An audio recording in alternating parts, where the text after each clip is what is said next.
तो दोस्तों इस मनवा के चैप्टर 1 की स्टार्टिंग में हम एक कैरेक्टर को देखते हैं जो बहुत ज्यादा घायल होता है और वो कह रहा होता है कि सब कुछ खत्म हो गया, सब लोग मारे गए और एक मैं जो इंसानियत का सबसे ताकतवर योद्धा था आज वो भी मर रहा है। मुझे लगता है कि मैं शायद इस टाइटल का हकदार नहीं हूँ। मैंने लगभग सारे 7 फिन डीमंस को मार दिया था, पर आखिर ऐसा क्या हुआ कि हम हार गए?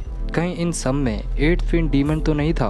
अब ये सब कहते हुए दोस्तों हमारा ये कैरेक्टर खुद को कसूरवार ठहरा रहा होता है क्योंकि इसकी वजह से इसके सभी दोस्त मारे गए होते हैं। तभी अगले सीन में हम एक डीमन को देखते हैं जो इस वॉरियर के पास आता है, जिसे देख के अपना वॉरियर सोचता है कि आखिर ये डीमन कौन है और आखिर ये करना क्या चाहता है। अब ये डीमन अपना हाथ उसकी तरफ बढ़ाता है, जिसके बाद हमें सिर्फ डार्कनेस दिखाया जाता है, लेकिन तभी अचानक से हमें एक रोशनी भी दिखाई जाती है, जिसके बाद हम देखते हैं कि वो कैरेक्टर एक अलग ही दुनिया में आ गया होता है और वो बस ये सोच रहा होता है कि आखिर मैं कहाँ आ गया हूँ और क्या मैं मर चुका हूँ या फिर जिंदा हूँ, लेकिन मुझे ये कोई सपने जैसा नहीं लग रहा है। आखिर यहाँ हो क्या रहा है?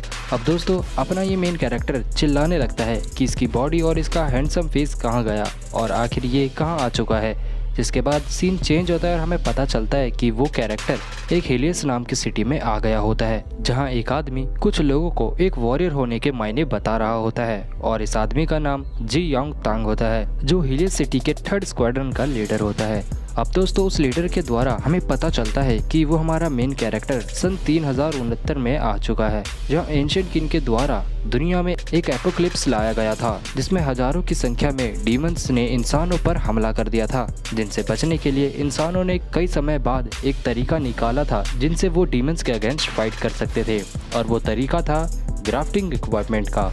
ये एक ऐसा इक्विपमेंट था जिसके द्वारा वो एक डीमन के कोर पावर को यूटिलाइज करके उस इक्विपमेंट से उन डीमंस की तरह ही फाइट कर सकते थे।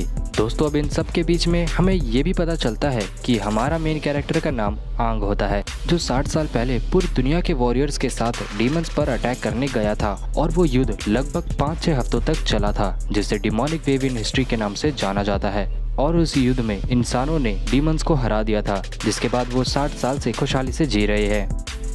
अब इसी बीच यहाँ दोस्तों हमारे मेन कैरेक्टर जिसका नाम आंग होता है, वो अपने मन ही मन में सोच रहा होता है कि क्या वो 60 साल बाद दोबारा जिंदा हुआ है। जिसके बाद वो लीडर फिर से बताता है कि उस युद्ध के बाद हमने अपने कई हीरोइक वॉरियर्स और ह्यूमैनिटी के स्ट्रॉन्गेस्ट वॉरियर आंग को खो दिया था। माना जाता है कि वो 7 फिन के हाईएस्ट रैंक के डीमन से बैटल में हार गए थे। जिसके बाद दोस्तों अपना आंग फिर से अपने मन ही मन में कहता है कि नहीं, वो 7 फिन का डीमन नहीं था, बल्कि वो 8 फिन लेवल का डीमन था। इसका मतलब ये हुआ कि अभी तक भी इंसानों को डीमंस के कैपेबिलिटीज के बारे में नहीं पता चला है। अब अगले सीन में हम उस लीडर को अपने सोल्जर को मोटिवेट करते हुए देखते हैं, जिसके बाद वहाँ खड़ा हर एक सोल्जर मोटिवेट होकर जोरों शोरों से चिल्लाने लगता है। तभी हम देखते हैं कि उस लीडर की नज़र हमारे आंग पर पड़ती है और वो उसके पास आता है और वो उससे उसका नाम पूछता है। जिसके बाद आंग सोचता है कि आखिर मैं इसे क्या बताऊं? क्या मैं इसको ये बताऊं कि मैं ही मिस्टर आंग हूँ और 60 साल बाद मैं दोबारा जिंदा हो गया हूँ, वो भी इस पतली सी बॉडी में। अब तभी उस लीडर की नज़र आंग के चेस्ट पे जाती है, जहाँ पर उसको पता चल जाता है कि इसका नाम आंग है, और ये देखकर बहुत ज़्यादा गुस्सा हो जाता है और वो ये सोचता है कि ये हमारे मिस्टर आंग की बहुत ज़्यादा बेइज्जती वाली बात है कि तुम जैसे इंसान का नाम आंग है, ये तो उनके नाम की बदनामी हो गई। फिर वो लीडर आंग से कहता है तुम एक नालायक और सुखड़े से बंदे हो जिसने मिस्टर आंग के नाम की बदनामी करी है, इसलिए तुम्हारी ये हिम्मत कैसी हुई? और ये कहते ही वो लीडर आंग को एक जोरदार पंच मार के जमीन पर गिरा देता है। जिसके बाद आंग कहता है कि इस बॉडी से मुझे सच में नफरत है, ये किसी काम की नहीं है। अब यहाँ लीडर उसको कहता है कि आने वाले एग्जाम में मेरी नज़र तुम पर ही रहेगी, तो इसके लिए तैयार रहना। फिर उसके बाद लीडर वहाँ खड़े सभी वॉरियर को कहता है कि सब के सब एग्जामिनेशन ग्राउंड में मिलो, मैं वहाँ पर तुम्हारी किसी चीज़ का टेस्ट लूंगा, और वो चीज़ और कुछ नहीं, उनका फिटनेस टेस्ट होता है। चैप्टर 2 की स्टार्टिंग में हम देखते हैं आंग जमीन पर पड़ा होता है, जिसे एक लड़का उठाता है और उससे पूछता है कि तुम ठीक तो हो ना। जिसके बाद वो लड़का अपना नाम बताता है जो लान स्नो होता है। अब यहाँ पर दोस्तों हम एक लड़की को भी देखते हैं जो आंग से कहती है कि सिर्फ नाम रखने से कोई आंग नहीं बन जाता, और इस लड़की का नाम सितु लियो होता है। अब ये सुनकर अपना आंग चिढ़ जाता है और वो स्नो से पूछता है कि ये लड़की कौन है। तो स्नो आंग को बताता है कि इसका नाम सीतू लियू है और ये अपने बैच की टॉप वॉरियर में से एक है। और तो और ये हिलियो सिटी के जाने माने फैमिली सीटू फैमिली की बड़ी बेटी है जो मार्शल आर्ट्स में टॉप पर है। ये सुनकर आंग कहता है कि सीतू फैमिली, आखिर ये नाम मुझे जाना पहचाना सा क्यों लग रहा है। जिसके बाद दोस्तों स्नो आंग को उठा देता है, जिसे देखकर एक और लड़की इनके पीछे से आती है और वो इनकी पिक्चर क्लिक कर लेती है। अब आंग उस लड़की से पूछता है कि तुम कौन हो। जिसके बाद तो वो लड़की आंग को इग्नोर ही कर देती है क्योंकि वो और स्नो आपस में बात कर रहे होते हैं। फिर वो लड़की अपना नाम सुइजियो यूही बताती है और कहती है कि मुझे तुम दोनों की फ्रेंडशिप बड़ी अट्रैक्ट कर रही थी, इसलिए मैंने तुम्हारी पिक क्लिक कर ली। अब इसे देखकर आंग को समझ आ जाता है कि ये लड़की सिर्फ मस्तीखोर है और कुछ नहीं। जिसके बाद दोस्तों सीन चेंज होता है और हम ग्राउंड का सीन देखते हैं जहाँ आंग कह रहा होता है कि भले ही ये बॉडी कमजोर है लेकिन मैं अभी भी स्ट्रॉन्गेस्ट वॉरियर तो हूँ ही, और अब मैं ये सारे टेस्ट को यूं चुटकियों में क्लियर करके बड़े अच्छे ग्रेड्स लाऊंगा। जिसके बाद दोस्तों टेस्ट का पहला राउंड स्टार्ट हो जाता है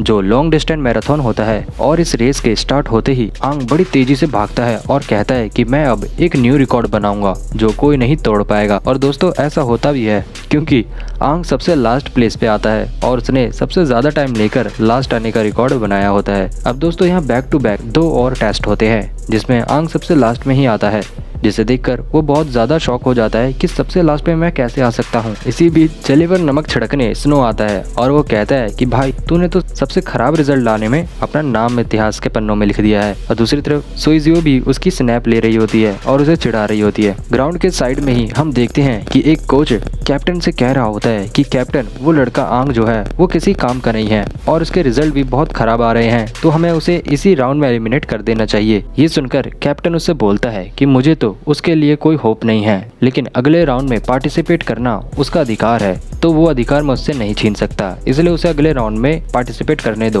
क्या पता वही उसका आखिरी राउंड हो। जिसके बाद कैप्टन सेकंड राउंड को स्टार्ट करने के लिए बोलता है और वहां से चला जाता है। अब वहां ग्राउंड में एक अनाउंसमेंट होता है जिसमें कहा जाता है कि अब सबका सेकंड राउंड होगा जहां आपको ग्राफ्टिंग इक्विपमेंट के सिंक्रोनाइजेशन पर पास किया जाएगा। यह अनाउंसमेंट की सुनते ही आंग स्माइल करते हुए कहता है ग्राफ्टिंग सिंक्रोनाइजेशन, वाह, इसका मतलब कि अभी भी मेरे पास एक चांस है, क्योंकि 60 साल पहले मैं ही था जिसने इसमें 96% का स्कोर प्राप्त किया था। ग्राफ्टिंग सिंक्रोनाइजेशन एक ह्यूमन के शरीर नहीं बल्कि उसकी विल पावर पर जज करती है। अब यहाँ दोस्तों आंग में एक अलग ही मोटिवेशन आ जाता है और वो कहता है कि इस बार मैं हाईएस्ट रैंक अचीव करूंगा, और ये कहकर वो टेस्ट वेन्यू की तरफ आगे बढ़ जाता है। वेन्यू के अंदर आते ही वो ग्राफ्टिंग इक्विपमेंट के सूट को पहनकर कहता है कि 60 सालों में इसमें बहुत ज्यादा बदलाव आ गया है। दूसरी तरफ हम देखते हैं कि एक वॉरियर 39% सिंक्रोनाइजेशन लाया होता है और वो सीतू लियो ही होती है, जिसे देखकर आंग कहता है कि ये कमाल की बात है कि वो 39% तक रीच कर गई, लगता है ये इस साल का न्यू रिकॉर्ड है। अब दोस्तों यहाँ सारे लौंडे सीतू को देखकर खुश हो रहे होते हैं और उसकी तारीफ कर रहे होते हैं। जिसके बाद सीतू भी बड़ी एटीट्यूड के साथ वहाँ से चली जाती है और एक रूम में आकर शर्मा रही होती है और कह रही होती है कि वाह सीतू, तूने तो कमाल ही कर दिया, तू 39 तक रीच कर गई। और बाहर सब मेरी ही तारीफ कर रहे थे। अब यहाँ पर दोस्तों फिर से सीन चेंज होता है और हम फिर से आंग को देखते हैं जिसके पास शो आता है और वो उससे कहता है कि सच में यार वो बहुत ज्यादा स्ट्रॉन्ग है ना। तो आंग कहता है कि हाँ वो है तो सही। फिर स्नो आंग से पूछता है कि तुम नर्वस नहीं हो, तो आंग कहता है कि नहीं, मैं बिल्कुल ठीक हूँ, वैसे भी मैंने इसे पहले भी यूज कर रखा है। जिसे सुनकर स्नो थोड़ा शॉक हो जाता है और वो हैरान भी होता है कि आखिर ये क्या बात कर रहा है। तो फिर आंग उसे बताता है कि ग्राफ्टिंग इक्विपमेंट लगाने पर वो हमारे शरीर पर बहुत ज्यादा पेन और प्रेशर डालते हैं जिससे कंट्रोल करना बहुत मुश्किल होता है। इसके बाद दोस्तों हम देखते हैं कि स्नो भी पास हो जाता है और सुइजियो भी पास हो जाती है, जिन्हें देखकर कैप्टन कहता है कि इस बार हमें बहुत अच्छे वॉरियर्स देखने को मिल रहे हैं। तभी हम एक और गर्ल को देखते हैं जो वहाँ खड़ी होती है और वो कैप्टन से कहती है कि इस बार अभी तक हमें 6 कैंडिडेट ऐसे मिले हैं जो 30% या उससे ज्यादा स्कोर कर चुके हैं और इस बार का बैच भी बड़ा कमाल का है। अब यहीं दोस्तों कैप्टन आंग को देखकर कहता है कि इस बार कुछ नालायक भी आए हैं, जहां अपना आंग टेस्ट के लिए आगे बढ़ रहा होता है लेकिन सब लोग उसके ऊपर हंस रहे होते हैं और वो उसे देखकर कह रहे होते हैं कि आखिर ये सुखड़ा क्या करेगा, ये तो वहां जाते ही उल्टी करके मर जाएगा और इससे पहले के सभी टेस्ट में तो ये लास्ट में आया है। अब इन सब की बातें सुनकर आंग बोलता है कि और हंस लो तुम लोग, लेकिन जब मैं उस टेस्ट में क्लियर हो जाऊंगा तब तुम्हारे दांत झड़ जाएंगे। और ये कहकर दोस्तों हमारा ये चैप्टर यहीं पर एंड हो जाता है। तो इस चैप्टर के स्टार्टिंग में हम देखते हैं कि आंग टेस्ट के लिए आगे बढ़ता है और वो रेड कोर को चूज करता है। अब यहाँ हमें पता चलता है कि डिमोनिक कोर की पावर्स 6 प्रकार की होती है, जिसमें रेड कोर पावर को रिप्रेजेंट करता है और येलो डिफेंस, ग्रीन हीलिंग और ब्लू स्पीड को रिप्रेजेंट करता है। दूसरी तरफ पर्पल कोर इमेजिनरी पावर और black core time and space को रिप्रेजेंट करता है। लेकिन ये दोनों कोर बहुत ज्यादा रेयर होते हैं जो आसानी से नहीं मिलते। अब दोस्तों यहाँ आंग उस कोर को अपने चेस्ट पर लगा लेता है और कहता है कि अब देखना असली पावर किसे कहते हैं। जिसके बाद आंग को इक्विपमेंट लगाया जाता है और तभी वहाँ बहुत तेज रोशनी और पावर रिलीज होने लगती है, जिसे देखकर सब लोग हैरान हो जाते हैं। और अचानक से तभी आंग का स्कोर डायरेक्ट 40% पर रीच कर जाता है, जिसे देखकर आंग स्माइल करता है और कहता है कि बस 40%, मैं वही हूँ जिसने 96% तक रीच किया था, तो चलो इसे और बढ़ाते हैं। अब दोस्तों यहाँ आंग के इतना कहते ही आंग और पावर रिलीज करता है, जिससे मशीन का स्कोर 60% तक रीच कर जाता है। और इसे देखकर कैप्टन भी शॉक हो जाता है और वो कहता है कि आखिर किसी का स्कोर इतना कैसे बढ़ सकता है, कहीं मशीन में कुछ खराबी तो नहीं आ गई है। जिसके बाद दोस्तों हम देखते हैं कि स्कोर और बढ़ता चला जाता है और सिंक्रोनाइजेशन परसेंटेज 80% तक पहुंच जाता है। स्कोर को इतना देख के वहां खड़े सभी कैंडिडेट्स का मुंह खुला रह जाता है, लेकिन वो सब तब भी यही सोच रहे होते हैं कि लगता है कि मशीन में कुछ खराबी आ गई है। अब इससे हमारे आंग को कोई फर्क नहीं पड़ रहा होता है और वो इस मोमेंट पर अपने आप को एकदम गॉड की तरह फील कर रहा होता है और वो कहता है कि देखो ये है तुम्हारे और मेरे बीच का फासला पागल बच्चों। अब आंग के इतना बोलते ही उसकी एनर्जी अचानक से लो डाउन हो जाती है, जिसे देखकर उसे भी कुछ समझ नहीं आ रहा होता है और तभी उसका स्कोर 10% पर आकर स्टॉप हो जाता है और उसकी हालत एकदम पंचर जैसी हो जाती है। जिसके बाद वो कैप्टन के बगल वाली लड़की कहती है कि डाटा में ग्लिच होने की वजह से हमें ये दिक्कत देखने को मिली थी, क्योंकि उसका डिमोनिक कोर में क्रैक आ गया था। जिसके बाद कैप्टन कहता है कि मतलब मशीन में दिक्कत थी और सिंक्रोनाइजेशन परसेंटेज 10 पर आके रुक गया है ना। तो वो लड़की कहती है हाँ बिल्कुल ऐसा ही है और आंग बड़ी मुश्किल से 10% पर आकर पास हो गया है। अब दोस्तों यहाँ पर आंग जमीन पर पड़ा होता है और सब लोग फिर से उसका मजाक उड़ाने लगते हैं और वहाँ खड़े लोग कह रहे होते हैं कि हमें तो पहले से ही पता था ये फिसड्डी है, मशीन में ग्लिच की वजह से इसका स्कोर इतना बढ़ गया था। अब इसी बीच दोस्तों स्नो आगे आकर आंग को उठाकर वहाँ से ले जाता है। जाते हुए आंग कहता है कि चलो मैं पास तो हो गया। जिसके बाद सीन चेंज हो जाता है और आंग लॉन्च में बैठकर सोच रहा होता है कि आखिर ऐसा क्या हुआ जो अचानक से मेरी सारी एनर्जी लो हो गई, मैंने तो इससे ज्यादा एनर्जी को हैंडल किया है, तो आखिर ऐसा क्या हुआ। आंग यहाँ पर ये सब सोच ही रहा होता है कि तभी वहाँ कैप्टन आ जाता है और कहता है कि मुबारक हो, तुम सब ने सेकंड राउंड को क्लियर कर लिया है। अब तुम सब के फाइनल राउंड की बारी है, जो तुम्हारा प्रैक्टिकल टेस्ट होगा और उस प्रैक्टिकल टेस्ट में तुम्हारा सामना रियल डीमन से होगा और मैं आशा करता हूँ कि तुम सब उसे बड़े आराम से क्लियर कर लोगे। अब दोस्तों ये सुन के वहाँ सब लोग थोड़ा नर्वस हो जाते हैं। जिसके बाद उन्हें कैप्टन टेस्ट वेन्यू की तरफ जाने को कहता है। यहाँ कैप्टन का ध्यान सिर्फ आंग पर होता है और वो उसे देखकर मन ही मन में कह रहा होता है कि मैं देखना चाहता हूँ कि तुम अगले असेसमेंट में क्या करते हो आंग। और कैप्टन के इतना बोलते ही दोस्तों हमारा ये चैप्टर यहीं पर एंड हो जाता है। तो दोस्तों इस चैप्टर के स्टार्टिंग में हम हेलियस सिटी को देखते हैं, जहां पर सभी कैंडिडेट्स जमा होते हैं और तभी उस सिटी के डोर को ओपन किया जाता है। इसके बाद दोस्तों हमें पता चलता है कि लोग अपने आप को डीमन से प्रोटेक्ट करने के लिए दीवारों के अंदर 60 साल से आइसोलेटेड थे और वो सब पहली बार वॉल्स के दूसरी तरफ जाने वाले थे। ऐसे ये कहानी थोड़ी अटैक ऑन टाइटन एनिमे की तरह मैच हो रही है। तो दोस्तों वहाँ खड़ा कोच उन सभी कैंडिडेट्स को चुप होकर अपनी इक्विपमेंट को रीचेक करने को बोलता है, जहां अपना आंग कहता है कि मुझे इन लोगों ने एक नया स्ट्रेंथ कोर दिया है, लेकिन इससे पहले वाला जो कोर था पता नहीं उसमें ऐसा क्या हुआ जिसे मेरी बॉडी ने यूज करने से रिजेक्ट कर दिया। अब आंग के इतना कहते ही वो वॉल्स के बाहर अपना पहला कदम रखता है और उसके पैर रखते ही दोस्तों हम देखते हैं कि आंग के शरीर से एक अलग ही टाइप का वेव रिलीज होता है जो पूरे वर्ल्ड में फैल रहा होता है और वो वेव फैलते हुए एक गुफा के अंदर चली जाती है, जिसे महसूस करते हुए वहाँ एक डीमन बैठा होता है और वो कह रहा होता है कि नहीं ऐसा नहीं हो सकता, आखिर मुझसे भी ज़्यादा लेवल का डीमन कहाँ से आ गया। और दोस्तों वो डीमन ये कहता हुआ वहाँ पे खड़ा हो जाता है। अब तभी दोस्तों हम फिर से आंग को देखते हैं, जिसे उस डीमन के बारे में पता चल जाता है और वो सोचने लगता है कि आखिर वो सब कौन थे, कहीं वो डीमंस तो नहीं थे, पता नहीं मेरे दिल में मुझे कुछ अजीब सा क्यों महसूस हो रहा है। अब दोस्तों आंग ये सब सोच ही रहा होता है कि उसके पीछे से सितुलियो आ जाती है और वो उसे आगे बढ़ने को कहती है। जिसके बाद वहाँ पर स्नो और तोमोई भी आ जाते हैं। वैसे दोस्तों मैं आपको यहाँ बता दूँ, सुइजियो का नाम चेंज करके ऑथर ने इसका नाम तोमोई कर दिया है, तो अब से मैं अपनी वीडियो में इसका नाम तोमोई ही लूंगा, तो आप कंफ्यूज मत होना। अब यहाँ पर दोस्तों टेस्ट के लिए टीम बनाना जरूरी होता है, तो ये चारों आपस में अपनी टीम बना लेते हैं और आगे बढ़ जाते हैं। अब सीन चेंज हो जाता है और अगले सीन में वहाँ खड़ा कोच उन सभी कैंडिडेट्स को उनका टेस्ट बताता है, जहाँ पर उन सभी को एक कैप्सूल दिया जाता है जिसमें एक ब्लैक स्टील होता है और उन सभी को उस स्टील को फॉग के अंदर जाकर एक रेड फ्लैश लाइट में जाकर इंसर्ट करना होता है और उसी बीच उन्हें उन फॉक्स में आने वाले सभी डीमंस का सामना करना होगा। ये सब बताने के बाद दोस्तों वहाँ टेस्ट शुरू हो जाता है और एक एक करके सभी टीम उस टेस्ट को परफॉर्म करने लगती है, जिसे वहाँ खड़े सभी लीडर्स देख रहे होते हैं और ऑब्जर्व कर रहे होते हैं। अब यहाँ हम एक लेडी को देखते हैं जिसका नाम दादा जेले होता है और वो हेलियोस सिटी के सेकंड स्क्वाड्रन की लीडर होती है और वो कह रही होती है कि मेरी नज़र सीतु लियो पर है जो सीटू फैमिली से है। अब यहाँ हम एक और न्यू कैरेक्टर को देखते हैं जिसका नाम जोल होता है और वो फर्स्ट स्क्वाड्रन का लीडर होता है। अब जोल कहता है कि सीतू फैमिली के लोग मार्शल आर्ट्स में बहुत ज़्यादा एक्सपर्ट होते हैं, इसका मतलब ये हुआ सीतू लियो एक ग्रेट वॉरियर बनने के लायक है। अब ये दोनों आपस में बोल ही रहे होते हैं कि अब यहाँ पर अपना थर्ड स्क्वाड्रन का लीडर कहता है कि यहाँ पर एक और बंदा है जिसे हमें देखना चाहिए और वो आंग है। अब लीडर आंग को देखते हुए सोचने लगता है कि मैंने उस टूटे हुए कोर को चेक किया था, उसमें कोई गड़बड़ी नहीं थी, तो ऐसा क्या हुआ जो सेकंड राउंड में वो टूट गया। अब दोस्तों यहाँ पर लीडर ये सोच ही रहा होता है कि तभी जेले उसे टच करते हुए कहती है कि तुम क्या सोच रहे हो टंग टंग। अब ये सुनकर लीडर शर्माते हुए उस पर गुस्सा करने लगता है और कहता है कि मुझे इस नाम से मत बुलाया करो। जिसके कुछ समय बाद जेले कहती है कि यहाँ पर कोई ग्रेड का तो डीमन नहीं है ना, तो टंग टंग लीडर कहता है कि नहीं, यहाँ पर सभी फिनलेस डीमन है, हमने पहले ही हेलियोस सिटी के आसपास को चेक कर लिया था और हमें पता चला है कि यहाँ पर दूर दूर तक कोई भी फिन डीमन नहीं है। वैसे दोस्तों यहाँ मैं आप लोगों को बता दूं कि जो फिनलेस डीमन होते हैं वो ज़्यादा डेंजरस नहीं होते और जो ग्रेट डीमंस होते हैं वो खतरनाक होते हैं, इसलिए ये लोग उसी की बात कर रहे हैं। अब जोएल कहता है कि टेंशन वाली बात नहीं है, अगर यहाँ पर कोई वन फिन ग्रेड का भी डीमन आ गया तो हम इन बच्चों को बचाने के लिए उसे खत्म कर देंगे। और जोएल के इतना कहते ही दोस्तों हमारा ये चैप्टर यहाँ पर एंड हो जाता है।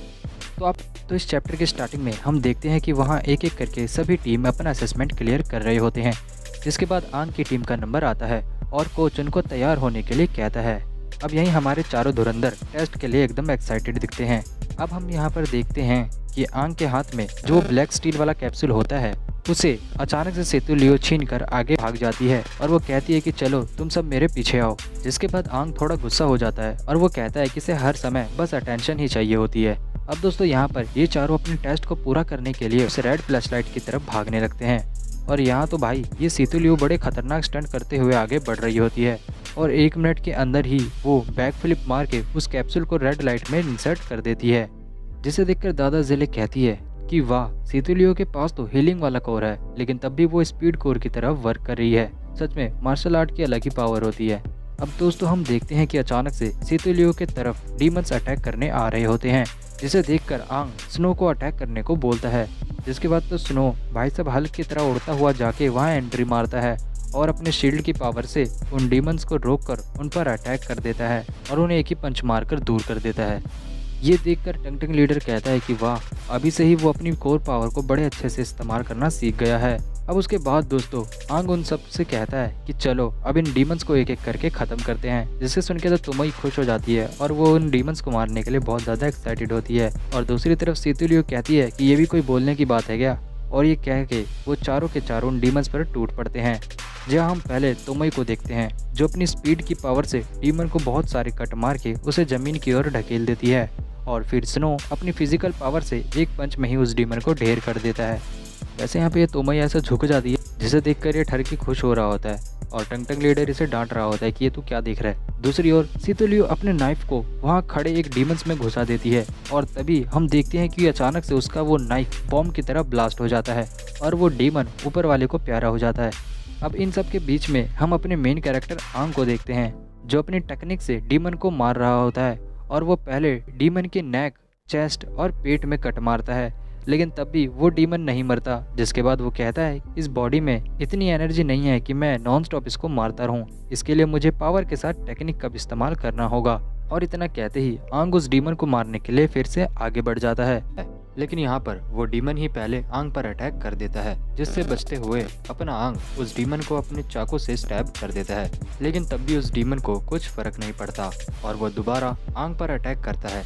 जिसके बाद आंग और उस डीमन के बीच हैंड टू हैंड फाइट होने लगती है और उस फाइट के बाद आंग अपनी नाइफ से उसे बहुत ज़्यादा घायल कर देता है। वैसे यहाँ आंग के बॉडी में इतनी पावर नहीं होती कि वो सीतु लियो की तरह उस डीमन को बॉम्ब की तरह उड़ा सके, इसलिए वो नॉर्मल वॉरियर की तरह ही फाइट कर रहा होता है। जिसे देखकर स्नो कहता है कि शायद आंग उस डीमन के साथ खेल रहा है और तोमई तो बस यहाँ पर वीडियो बनाने में लगी होती है। अब इन्हीं के साथ साथ यहाँ पर लीडर्स भी आंग को देख रहे होते हैं जहाँ पे दादा ज़ेले कहती है कि आखिर वो पतला लड़का कौन है, वो मुझे बहुत ज़्यादा इम्प्रेसिव लग रहा है। ज़ेले के बाद जोएल भी कहता है वो लड़का तो ऐसे फाइट कर रहा है जैसे कि वो पुराना एक्सपीरियंस वॉरियर है। अब यहाँ पर वो दोनों तो बोल रहे होते हैं, लेकिन टंग टंग लीडर कुछ नहीं बोलता और वो बस आंग को नोटिस कर रहा होता है, जहाँ पर आंग उस डीमन से लड़ता हुआ काफ़ी ज़्यादा थक जाता है और वो कहता है कि इस बॉडी के अंदर मैं अपने ओल्ड स्किल्स को भी यूज़ नहीं कर पा रहा हूँ और ऊपर से मेरी सांस भी बड़ी जल्दी फूल जा रही है। लेकिन अब बहुत हुआ, अब मैं इस बॉडी को नहीं कोसूंगा और अब तुम्हारे मरने का समय आ चुका है। और दोस्तों, आंग के इतना कहते ही वो उस डीमन को मारने के लिए फिर से आगे बढ़ जाता है। लेकिन तभी हम देखते हैं कि आंग के पैरों के नीचे से एक रेड स्पाइक यानी कोई धारदार सी चीज़ बाहर निकलती है जो उस डीमन के अंदर घुस जाती है। दूसरी तरफ आंग की पूरी टीम पेड़ की टहनियों से घिर जाते हैं और उन लोगों को वहाँ पर कुछ समझ नहीं आ रहा होता है आखिर यहाँ चल क्या रहा है। तभी वहाँ पर एक और डीमन ज़मीन के अंदर से निकलता है और वो उस फिनलेस डीमन को बीच से फाड़ डालता है। अब आंग उस डीमन को देखकर एकदम हक्का बक्का हो जाता है, जिसके बाद उस डीमन की स्मेल लीडर्स के पास पहुंच जाती है, जहां पर अपना लीडर कहता है कि ये तो वन फिन डीमन है। दोस्तों, वन फिन डीमन के आते ही वहां पर सब लोग डर जाते हैं और वहां से भागने लगते हैं, जिसके बाद एक सेकंड के अंदर ही जोएल और ज़ेले नीचे उतरकर उन कैंडिडेट्स के पास जाके उन्हें कहते हैं कि घबराओ मत, बस तुम सब हमारे पीछे रहते हुए सिटी के अंदर वापस चले जाओ। इधर दोस्तों हम देखते हैं कि वो वन फिन डीमन उन चारों को देखकर कह रहा होता है कि क्या यहाँ पर इंसान है, लेकिन मुझे तो लगा कि यहाँ कोई डीमन होगा, मुझे तो किसी डीमन की स्मेल आई थी। अब उस डीमन को ये बोलते हुए सुन के आंग थोड़ा हैरान होता है और वो सोच रहा होता है कि आखिर ये बोल क्या रहा है। दूसरी ओर उस डीमन को देखकर स्नो, तोमोए, सितू सबके सब डरने लगते हैं और वो अपने दिमाग में ही अजीब अजीब से ख्याल बनाने लगते हैं, जहाँ अपना आंग भी मन ही मन में सोच रहा होता है कि इस बॉडी से तो मैं वन फिन डीमन को कभी हरा ही नहीं पाऊंगा। अब इसी बीच दोस्तों वहाँ वो वन फिन डीमन जो होता है वो उन चारों को देखकर ये सोचता है कि इनमें से आखिर कौन है जो डीमन की तरह स्मेल कर रहा है, लेकिन उसे यहाँ कुछ समझ नहीं आ रहा होता है और वो तभी अपने हाथ से एक लेज़र बीम निकालता है जो उन चारों के हेड पर जाके लग जाती है और वो चारों के चारों वहीं पर बेहोश हो जाते हैं।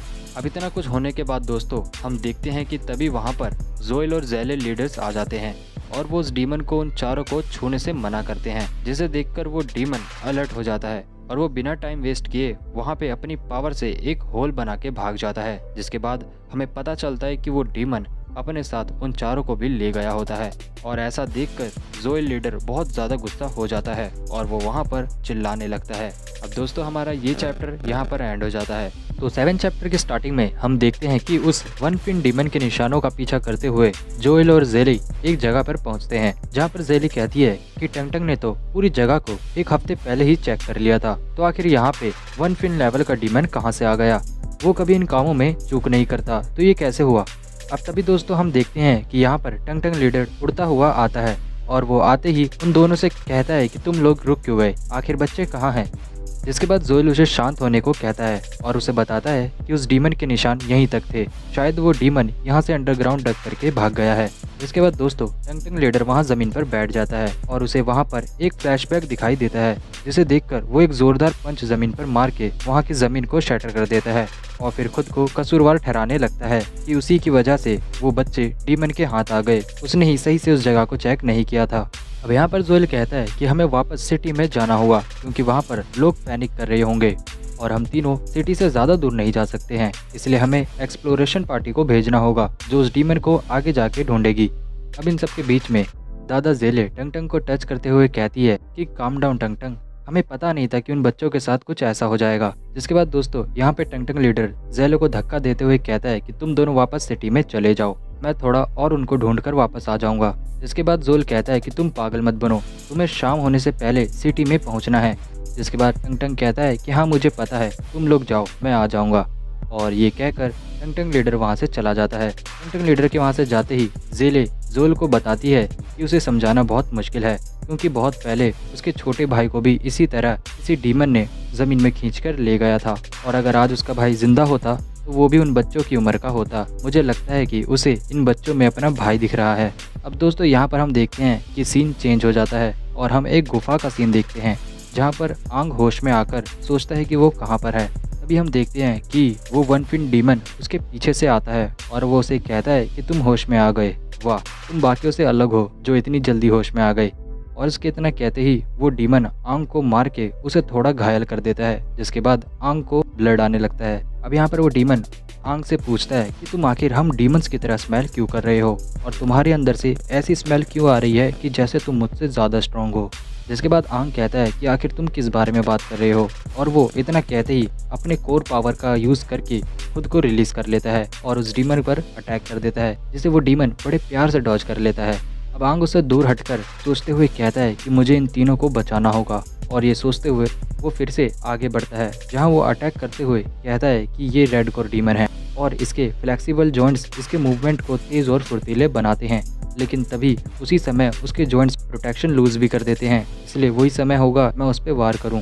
अब दोस्तों यहाँ पर आंग अपना दिमाग लगाते हुए उस डीमन को मारने के लिए आगे बढ़ता है, लेकिन वो डीमन इतना फुर्तीला होता है कि वो आंग के साथ कुछ ऐसा कर देता है, और यहीं पर हमारा ये चैप्टर एंड हो जाता है। तो 8th चैप्टर की स्टार्टिंग में हम देखते हैं कि वो वन फिन डीमन अपने धारदार पंजों से आंग के शोल्डर पर अटैक कर देता है, जो आंग के बॉडी के आर पार हो जाता है। अब दोस्तों उस डीमन के अटैक करते ही अपना हीरो आंग कहता है कि यही समय है कि मुझे इस पर वार करना चाहिए, और इसके इतना कहते ही वो उस डीमन के शोल्डर के जॉइंट्स पर अटैक कर देता है, जिसके बाद वो अपनी पूरी जान लगा के उस डीमन के हाथ को उसके बॉडी से अलग कर देता है। अब भाई हाथ अलग होते ही वो डीमन आग के सुर में चिल्लाने लगता है, और आंग उसे देखकर कहता है तू ऐसे क्या देख रहा है बे, मैंने तेरे से पहले तुझ जैसे कई डीमंस को ऊपर पहुंचाए हैं। अब ये सुन के भाई पता नहीं शायद वो डीमन किलस जाता है और वो बड़ी जोरदार किक आंग को मारता है, जिसके बाद आंग दूर जाकर गिर जाता है, जहां हम देखते हैं कि आंग की हालत बहुत ज़्यादा खराब हो जाती है और वो बहुत ज़्यादा ही जख्मी हो जाता है। अब ये वन फिन डीमन आंग को कहता है कि तुझे मेरी वीकनेस का तो पता चल गया, लेकिन तुझे ये नहीं पता कि मैं वुड टाइप डीमन हूँ और वो भी रेड कोर का, तो मैं बड़े आराम से खुद को हील कर सकता हूँ। अब ये कहते हुए वो डीमन खुद को हील कर लेता है, जिसे देखकर आंग सोचता है कि ये क्या हो रहा है, आखिर ये खुद को हील कैसे कर सकता है। हीलिंग पावर तो सिर्फ ग्रीन कोर वाले डीमंस में होती है, तो ये रेड कोर वाला डीमन अपने आप को कैसे हील कर रहा है। अब यहाँ पर आंग समझ जाता है कि इन 60 सालों के अंदर डीमंस ने अपने आप को इवॉल्व करना सीख लिया है, और वो इवॉल्व करके ही अपनी पावर को गेन कर रहे हैं। यहाँ आंग ये सब सोच ही रहा होता है, तभी वो डीमन अपनी वुड की पावर से उसे अपनी ओर खींचता है और उसके सर को अपने हाथ से पकड़ के उसकी पूरे बॉडी को फ्रीज कर देता है, जिसके बाद आंग बहुत ज़्यादा वीक महसूस करने लगता है, और वो फिर से मन ही मन में कहने लगता है कि मेरे इंटरनल ऑर्गन्स बहुत ज़्यादा डैमेज हो गए हैं, मैं सांस भी नहीं ले पा रहा हूँ। इस दुनिया में मैं दूसरी बार रिइंकार्नेट हुआ था, लेकिन आज फिर से मैं मरने वाला हूँ, और तो और मेरे साथ मेरे दोस्त भी मरने वाले हैं, जैसे पिछली बार वो सारे वॉरियर्स मर गए थे, वो भी मेरे आंखों के सामने। अब इसके बाद दोस्तों आंग फिर से अपने आप को कसूरवार ठहराकर सॉरी बोलकर बेहोश हो जाता है, जिसे देखकर वो डीमन कहता है कि क्या तुम मर गए, तुम तो बड़े कमजोर इंसान निकले, चलो कोई बात नहीं, मैं तुम्हें खाकर दोबारा इवॉल्व हो जाऊंगा। अब दोस्तों उस डीमन के इतना कहते ही वो डीमन आंग को खाने के लिए मुंह खोलता है, लेकिन तभी आंग के अंदर से एक रेड ऑरा बाहर निकलने लगता है, और उसमें से एक आवाज़ भी आती है जो कहती है कि क्या तुम मुझे खाओगे। जिसके बाद भाइयों यहाँ पर अपना आंग बहुत ज़्यादा ग्लो करने लगता है, और उसके अंदर से किसी की आवाज़ आती है जो उससे कह रही होती है कि तुम इस तरह नहीं मर सकते, वरना मेरा पूरा प्लान वेस्ट हो जाएगा। अब इसी बीच दोस्तों आंग के चेस्ट पर लगा हुआ रेड कोर टूट कर गिर जाता है, और उसे देखकर यहाँ इस वन फिन डीमन की हवा टाइट हो रही होती है, और वो कह रहा होता है कि ये इतनी डरावनी प्रेजेंस किसकी है, कहीं ये 5 फिन लेवल या 6 फिन लेवल का तो नहीं है। जिसके बाद तो भाई हम देखते हैं कि आंग धीरे धीरे हील करता है और अपने आप को ट्रांसफॉर्म करने लगता है, और उसके ट्रांसफॉर्म होते हुए वहाँ एक बहुत बड़ा धमाका होता है, और वो धमाका इतना बड़ा होता है कि उसकी पावर दूर दूर तक रिफ्लेक्ट होती है, जो बाकी डीमंस को भी इफेक्ट करती है। इन सब के बाद हम देखते हैं कि आंग पूरी तरह से एक डीमन में ट्रांसफॉर्म हो गया होता है, और वो उस वन फिन डीमन से कहता है कि मैं इस दुनिया में इकलौता 8 फिन डीमन हूँ, और तो और मैं कोई और नहीं बल्कि तुम्हारा किंग बोल रहा हूँ, क्या तुम मुझे भूल गए। अब उसे देखकर ये वन फिन लेवल का डीमन तो डर के मारे कांपने लगता है, और अपना डीमन आंग उसे झुकने को कहता है, जिससे वो डीमन 1 सेकंड में अपने आप उसके आगे घुटने टेक देता है। जिसके बाद अपना डीमन आंग उससे बोलता है कि मेरा नाम लो, और वो वन फिन डीमन उसे क्रिम्सन फिन किंग कहकर पुकार रहा होता है। अब दोस्तों यहीं पर हमारा ये चैप्टर एंड हो जाता है। तो इस चैप्टर की स्टार्टिंग में हम दोस्तों टंग टंग लीडर को देखते हैं जो आंग और उसकी टीम को ढूंढते हुए आगे बढ़ रहा होता है। आगे बढ़ते हुए उसके बीच में जितने भी डीमंस आ रहे होते हैं वो उन्हें खत्म करता हुआ जाता है और आगे एक जगह पर रुककर सोचते हुए कहता है कि यहाँ पूरे इलाके में सिर्फ 2 फिन डीमंस थे। ऐसा लगता है कि वो बच्चे यहाँ पर नहीं हैं। मुझे रात होने से पहले उनको ढूंढना होगा। अब यहाँ दोस्तों लीडर ये सब सोच ही रहा होता है कि तभी उसके पीछे आंग का डिमोनिक वेव ब्लास्ट होता है, जिसे देखकर वो शॉक होता है और कहता है कि शायद वो बच्चे वहीं होंगे, मुझे वहाँ जाना चाहिए। दूसरी तरफ दोस्तों यहाँ इस गुफा के अंदर हम डीमन किंग को देखते हैं। वैसे ये आंग ही है लेकिन अब ये डीमन किंग में भी ट्रांसफॉर्म हो चुका है, इसलिए मैं इसे डीमन किंग ही कहूँगा। और ये डीमन किंग उस 1 फिन डीमन को देखकर कहता है कि अबे यार, मुझे नहीं पता था कि मेरी एंट्री पर आसमान पहले की तरह ब्लैक ही रहेगा। जिसके बाद किंग डीमन उससे एक क्वेश्चन पूछता है और वो कहता है कि बताओ, मेरे इस दुनिया में से गायब हो जाने के बाद क्या अभी तक वही 5 डीमंस लॉर्ड हैं? जिसका आंसर करते हुए वो 1 फिन डीमन डरते हुए कहता है कि हाँ मालिक, आपके जाने के बाद अभी तक वही 5 किंग है, उनकी जगह अभी तक नहीं बदली है। वो सुन के डीमन किंग कहता है कि लगता है वो सारे बड़े आराम से अपनी ज़िंदगी बिता रहे हैं और शायद वो भूल गए हैं कि उन्होंने 60 साल पहले मेरे साथ क्या किया था। मैंने ह्यूमैनिटी के स्ट्रॉन्गेस्ट वॉरियर को अपने कंटेनर के रूप में चूज़ किया था, लेकिन जब मैं दोबारा इस बॉडी में रिइंकार्नेट हुआ तो मैं इस कमज़ोर शरीर में पैदा हुआ। इस बॉडी ने मुझे बहुत ज़्यादा निराश किया है। ये मेरा आखिरी कॉन्शियसनेस पावर है जो इस बॉडी की वजह से ख़त्म हो जाएगा। इसलिए अगर मुझे दोबारा कंप्लीट अवेकन होना है तो मुझे इस आंग के अवेकन फिन मेमोरी को यूज़ करने और सीखने तक का वेट करना होगा। जब तक ये बॉडी फिन मेमोरी से खुद को लेवल अप नहीं कर लेती तब तक मैं अवेक नहीं हो पाऊँगा। अब यहाँ दोस्तों डीमन किंग की बातें सुन के ये 1 फिन डीमन उससे पूछता है कि किंग, ये फिन मेमोरीज वही होती है ना जिससे हम डीमन खुद को इवॉल्व करते हैं? जिसके बाद किंग बताता है कि हमारे डार्क लैंड में डीमंस को इवॉल्व होने के लिए फिन की ज़रूरत पड़ती है और इसलिए अगर कोई कम फिन का होता है तो उसे अपने से ज़्यादा फिन वाले को हराना पड़ता है। ये जो ह्यूमन है जिसका नाम आंग है, ये भी तुम्हारी तरह है। जैसे तुम 1 फिन डीमन हो और अगर तुम्हें इवॉल्व होना है तो तुम्हें सिर्फ या तो अपने लेवल के या अपने लेवल से ज़्यादा के डीमन को खाना होगा, जिससे तुम्हारी पावर में इवॉल्वनेशन होगा। और तुम उसको इसलिए खाओगे क्योंकि उनमें तुमसे ज़्यादा फिन होगा। और जैसे किसी डीमन के अंदर फिन बढ़ता है, तुम्हारा लेवल भी इसके साथ बढ़ता जाता है।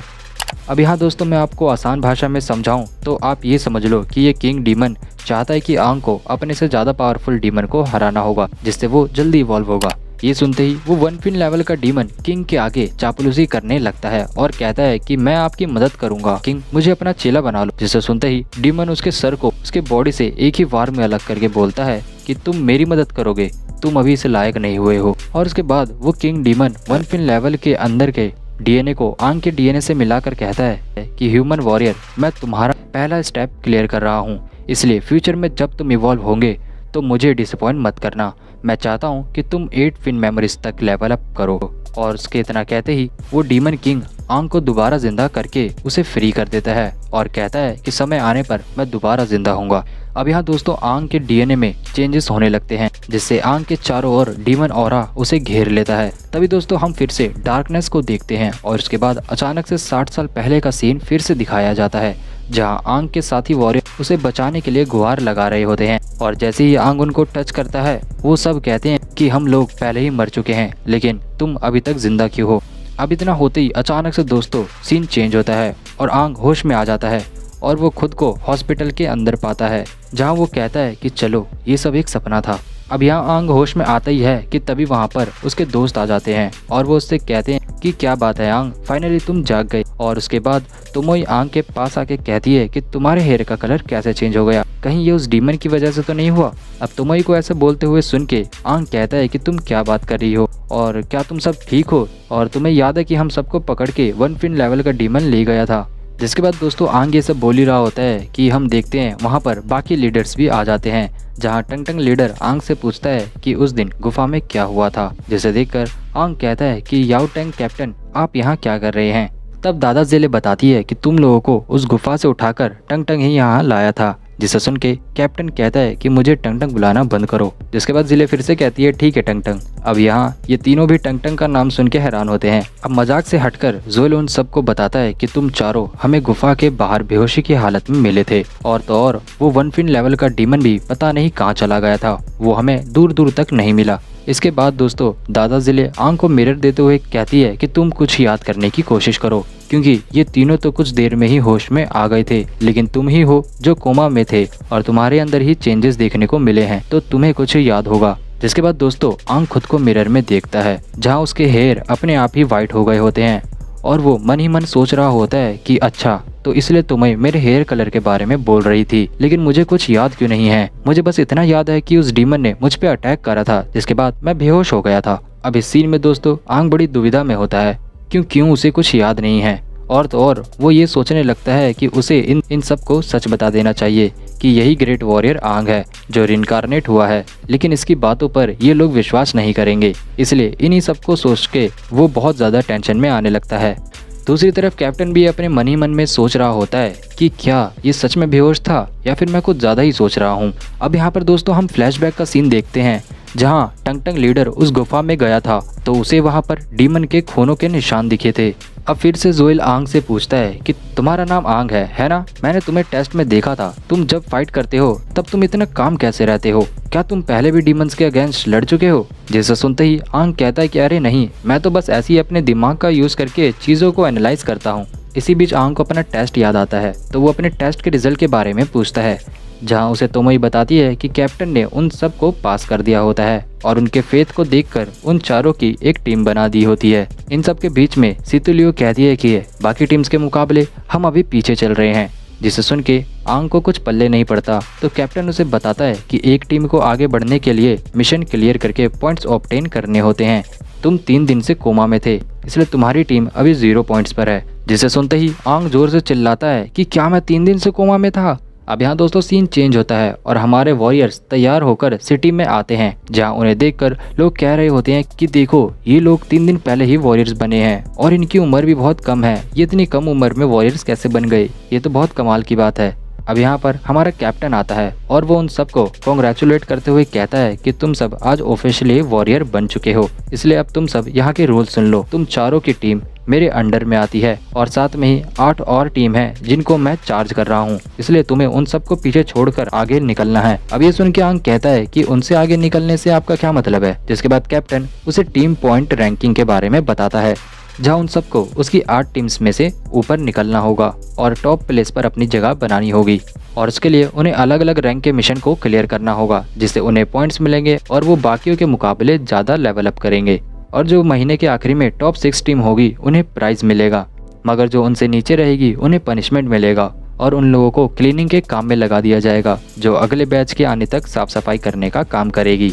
अब इतना कुछ बता देने के बाद कैप्टन द्वारा सितुलियो को टीम का लीडर बनाया जाता है, क्योंकि टीम में सबसे ज़्यादा पॉइंट्स उसी के पास थे और उसे टीम लीडर बनता हुआ देखकर आंग सोचता है कि अरे यार, इसे क्यों टीम लीडर बना रहे हो? ह्यूमैनिटी का स्ट्रॉन्गेस्ट वॉरियर तो मैं हूँ, मुझे बनना चाहिए था। अब यहाँ पर कैप्टन उन्हें फाइनल चीज समझाता है और उन्हें कहता है कि तुम सब जाके अपने मन से कोई भी रैंक का मिशन चूज करके अपने मिशन पर निकल सकते हो और तुम्हें तुम्हारा नैनो बैटल सूट भी दे दिया गया है। अगर इसमें कोई प्रॉब्लम आती है तो तुम सब मेरे पास आ सकते हो। और दोस्तों इतना कहकर कैप्टन वहाँ से चला जाता है, जिसके बाद ये सब भी मिशन बोर्ड को देखने के लिए चल देते हैं, लेकिन तोमोई उनसे कहती है कि अभी हमें एक जरूरी काम करना बाकी है। जिससे सुन के सितुलियो सोचती है कि शिट यार, मैं तो अभी टीम लीडर बनी हूँ, कहीं मुझसे कोई गलती तो नहीं होगी या फिर मैं कुछ भूल तो नहीं गई। लेकिन दोस्तों यहाँ पर ऐसा कुछ नहीं होता। तो भाई वहाँ बस एक सेल्फी लेने के लिए बोल रही होती है और सेल्फी लेके वो चारों आगे बढ़ जाते हैं। अब उसके कुछ समय बाद सीन चेंज हो जाता है और हम फिर से तीनों लीडर्स को देखते हैं, जहाँ जोएल टंग टंग से कह रहा होता है कि तुम कहना चाहते हो कि उस गुफा के अंदर तुम्हें डिमोनिक ऑरा महसूस हो रहा था, लेकिन जब तुम उसके अंदर गए तो वहाँ कोई नहीं था और तो और तुम्हें दीवारों पर खून के निशान भी दिखे। आखिर तुम कहना क्या चाहती हो कि ये सब उन बच्चों ने किया है? तो टंग टंग कहता है कि पता नहीं, लेकिन मुझे आंग शुरू से ही अजीब लगता है और उसमें से मुझे फैमिलियर स्मेल जैसी फीलिंग आती है। जैसे सुनकर जोएल कहता है कि चलो कोई बात नहीं, तुम उस पे अपनी नजर गड़ाए रखो और अगर कुछ भी पता चलता है तो हमें जरूर बताना। इसके बाद दोस्तों यहाँ फिर से सीन चेंज होता है और हम दोबारा आंग को देखते हैं, जो मिशन बोर्ड को देखकर सोच रहा होता है कि ये ए रैंक मिशन क्या है। और उसके इतना सुनते ही तोमोई और सुनो उसे ज्ञान देने आ जाते हैं और उसे बताते हैं कि यहाँ 3 रैंक के मिशन होते हैं, जिसमें ए रैंक वाले मिशन को कंप्लीट करने पर उन्हें 10 पॉइंट्स मिलते हैं और बी रैंक के मिशन को कंप्लीट करने पे 6 पॉइंट और सी रैंक के मिशन को कंप्लीट करने पे 3 पॉइंट्स मिलते हैं। जिसके बाद आंग को सब समझ आ जाता है और तभी सितुलियो आगे बढ़ के वहाँ उस बोर्ड पर लगे मिशन की लिस्ट को अपने हाथ में लेकर कहती है कि चलो हम सारे मिशन को कंप्लीट करेंगे। तो इस चैप्टर की स्टार्टिंग में हम देखते हैं कि आंग की टीम अपने मिशन को कंप्लीट करने के लिए आगे बढ़ गई होती है। जहां आगे बढ़ते हुए आंग अपने रेड कोर को टच करता है, जिसके बाद उसे नैनोविंग सूट में से अपने आप एक नाइफ डेवलप होकर उसके हाथ में आ जाता है, जिसे देखकर वो कहता है कि 60 सालों में नैनोटेक में बहुत ज़्यादा डेवलपमेंट हो चुका है। अगले सीन में ये चारों दो नो फिन डीमन को अपना टारगेट बनाते हैं और प्लान के हिसाब से वो उन डीमन को मारने के लिए आगे बढ़ते हैं। जहां पर आगे बढ़ते हुए सेतुलियो कहती है कि हमें ए रैंक के 3 और मिशन को कंप्लीट करना है, इसलिए ज़्यादा समय को मत गंवाना, जल्द से जल्द इस मिशन को पूरा करो। और ये कहते ही स्नो सबसे पहले उन डीमंस के रास्तों को ब्लॉक करता है और उसके बाद वो डीमन एक जगह पर रुक जाते हैं। अब सेतुलियो ने एक प्लान बनाया होता है, जिसके हिसाब से आंग और तोमोई दोनों आगे आते हैं और वो दोनों अपने नाइफ से उन डीमंस के पैरों पर स्टैप करते हैं, जिससे वो डीमन जमीन पे गिर जाते हैं। और फिर दोबारा स्नो अपनी पावर की मदद से उन दोनों को पंच मार के हवा में उड़ा देता है। और फाइनल में हमारी टीम लीडर सेतुलियो अपनी नाइफ की मदद से उन्हें बहुत ज़्यादा स्टैप करके बॉम्ब की तरह ब्लास्ट करके उड़ा देती है। जिसके बाद तोमोई कहती है कि वाह, हमने मिशन पूरा कर लिया। और उसके साथ स्नो भी कहता है कि चलो फाइनली ये ख़त्म हुआ। इस मिशन में जब फॉग आते हैं तो ये मिशन और भी ज़्यादा कठिन हो जाता है। और तो और ये ए रैंक के जितने भी मिशन होते हैं इनको पूरा करने में कुछ ज़्यादा ही समय लगता है। अब यहाँ पर तोमोई को उस डीमन के अंदर से रेड कोर मिलता है, जिसे देखकर वो बहुत ज़्यादा खुश हो जाती है। और फिर टीम लीडर होने के नाते सेतुलियो उन सबको थैंक यू कहती है कि उनकी वजह से उसे 10 पॉइंट मिल गए होते हैं। और यहाँ पर आंग नैनो टेक्नोलॉजी की बहुत तारीफ कर रहा होता है और वो कह रहा होता है कि वाह, इस सूट की वजह से तो हमने इस मिशन को बहुत जल्दी ही खत्म कर दिया। जिसके बाद तोमोई आंग को फिर बताती है कि अगर हम कोई भी मिशन को करते हैं तो उनके पॉइंट्स डायरेक्ट हमारे लीडर बोर्ड में सेट हो जाते हैं, जो सिटी के अंदर मौजूद है। अगर हम यहाँ पर कोई भी मिशन करेंगे तो वो ऑटोमेटिकली अपडेट हो जाएगा। जिसके बाद तोमोई आंग से मिशन की लिस्ट मांगती है और जब वो उस मिशन में देखती है जहां उसे पता चलता है कि नो फिंड के उन्हें 3 डीमंस को जिंदा पकड़ना होता है और उन्हें 10 नो फिंड के डीमन कोर को भी कलेक्ट करना होता है। जिसके बाद तोमोई थकान के मारे बैठकर कहती है कि हमें सिर्फ 3 कोर को कलेक्ट करने में शाम हो गई है और तो और अभी हमें 7 कोर को और कलेक्ट करना है, इसमें तो बहुत ज़्यादा टाइम लगने वाला है। जिसके बाद स्नो भी कहता है कि मुझे पता है ये हमारे लिए आसान नहीं होने वाला, लेकिन हमें ये करना हुआ क्योंकि और भी टीम पॉइंट्स कलेक्ट करने के लिए बहुत ज़्यादा मेहनत कर रही है। जिसके बाद सेतुलियो फिर से मोटिवेट करके सबको कहती है कि गाइज, हमें बाकियों से आगे निकलना है, इसलिए हमें मिशन को कंप्लीट करना होगा। हमें अभी ए रैंक के 2 और मिशन को कंप्लीट करना है, जिसके बाद हम लीडर बोर्ड में टॉप पर आ जाएंगे। अब सेतुलियो के भाषण सुन के स्नो और तोमोई बहुत ज़्यादा खुश हो जाते हैं और वो लोग उसे वहाँ पर चीयर करने लगते हैं। जिसके बाद स्नो आंग से पूछता है कि आंग, तुम्हारा क्या कहना है? तो आंग भी वही चीज़ दोबारा कहता है कि बाकी टीम्स भी हमारी तरह बहुत ज़्यादा मेहनत कर रही होगी पॉइंट्स को कमाने के लिए, तो क्यों ना हम उनसे पहले ये सारे पॉइंट कलेक्ट करके टॉप पर आ जाए। और ये कहते हुए फिर आंग अपने मन में सोचता है कि इनके साथ काम करने में मुझे बहुत ज़्यादा अच्छा लगता है, ये लोग एकदम मेरी फैमिली की तरह हो गए हैं। जिसके बाद आंग फिर से जोश में आकर उन सबको मोटिवेट करता है और कहता है कि चलो रात होने से पहले हम सारे मिशन कंप्लीट करते हैं। जिसके बाद दोस्तों सीन चेंज होता है और हम अगले सीन में देखते हैं जहाँ पर स्नो ने एक नो फिन डीमन का मुंह बांध रहा होता है। और इसके बाद हम देखते हैं कि वहाँ पर उन लोगों ने 3 जिंदा डीमन को पकड़ लिया होता है। जिसके बाद वहाँ पे सेतुलियो आंग से कहती है कि हमें ट्रैंक्विलाइजर का यूज़ करना चाहिए था, जिसे देखकर आंग कहता है कि ये क्या है। जिसके बाद वो आंग को फिर से समझाती है कि ट्रैंक्विलाइजर वेपन वो होता है जिससे हम बड़े आराम से किसी डीमन को अपने कंट्रोल में कर सकते हैं और उन्हें बेहोश करके बड़े आराम से पकड़ सकते हैं। जिसे देखकर फिर से आंग सोच में पड़ जाता है और वो कहता है कि अच्छा, तो इसे ट्रैंक्विलाइजर वेपन कहते हैं। जिसके बाद आंग मनी मन में सोच रहा होता है कि 60 साल पहले हम तो सिर्फ डीमंस को पकड़ के उनका भरता बना के उन्हें जिंदा पकड़ते थे, जहां स्नो भी आके बताता है कि हाँ, ट्रैंक्विलाइजर वेपन का इस्तेमाल करने से हमें डीमंस के बारे में और ज़्यादा पता चला है, क्योंकि पहले लोग डीमंस को पकड़ने के लिए उन्हें बहुत ज़्यादा ही मारते थे, जिसके बाद उन ब्रेन में बहुत ज़्यादा इफेक्ट आ जाता था और हमें उनके बारे में ज़्यादा पता नहीं चलता था। इसलिए हम इस ट्रैंक्विलाइजर की मदद से उन्हें बेहोश करके उनके दिमाग के अंदर जो जानकारी है उसे भी हासिल कर सकते हैं। अब ये सब सुनने के बाद तोमोई कहती है कि अब शाम हो गई है और रात होने वाली है, इसलिए हमें अब वापस सिटी में जाना चाहिए और अगर हम समय रहते सिटी के अंदर नहीं गए तो हमें पनिशमेंट भी मिलेगी। अब यहाँ घर का नाम सुनते ही आंग शॉक हो जाता है और वो सोचता है कि मुझे तो याद ही नहीं है कि मेरा घर कहाँ है। जिसके बाद सेतुलियो कहती है कि अरे हाँ, मुझे भी घर जल्दी पहुँचना है, जल्द से जल्द हम इन तीनों को पकड़कर सिटी में ले जाते हैं जहाँ पर हमारे पॉइंट अपडेट हो जाएंगे। अब दोस्तों ये लोग आपस में यहाँ पर बात कर ही रहे होते हैं कि अचानक से इनके बीच से एक बुलेट जाती है और वो बुलेट सीधा उन डीमंस के सर को फाड़ते हुए निकल जाती है और वो तीनों डीमंस वहाँ पर मर जाते हैं। अब ये देखकर सेतुलियो, आंग और वो सारे के सारे हैरान होते हैं कि आखिर ये क्या हुआ। और तभी हम एक आवाज़ सुनते हैं जहाँ पर कोई कह रहा होता है कि हमारे रहते हुए तुम इस मिशन को कैसे कंप्लीट कर सकते हो। जिसके बाद तुम ही कहती है कि आखिर तुम कौन हो। जिसके बाद हम दोस्तों 4 लोगों को देखते हैं जो ओपोनेंट टीम होती है और वो इन लोगों के सीनियर्स होते हैं। अब उनको देखकर आंग उनसे पूछता है कि तुम लोग कौन हो। तो वो लोग बताते हैं कि हम तुम्हारे जियाओटेंग लीडर के 8 टीमों में से एक टीम है और हमारी टीम का नाम है द ब्लैक गन।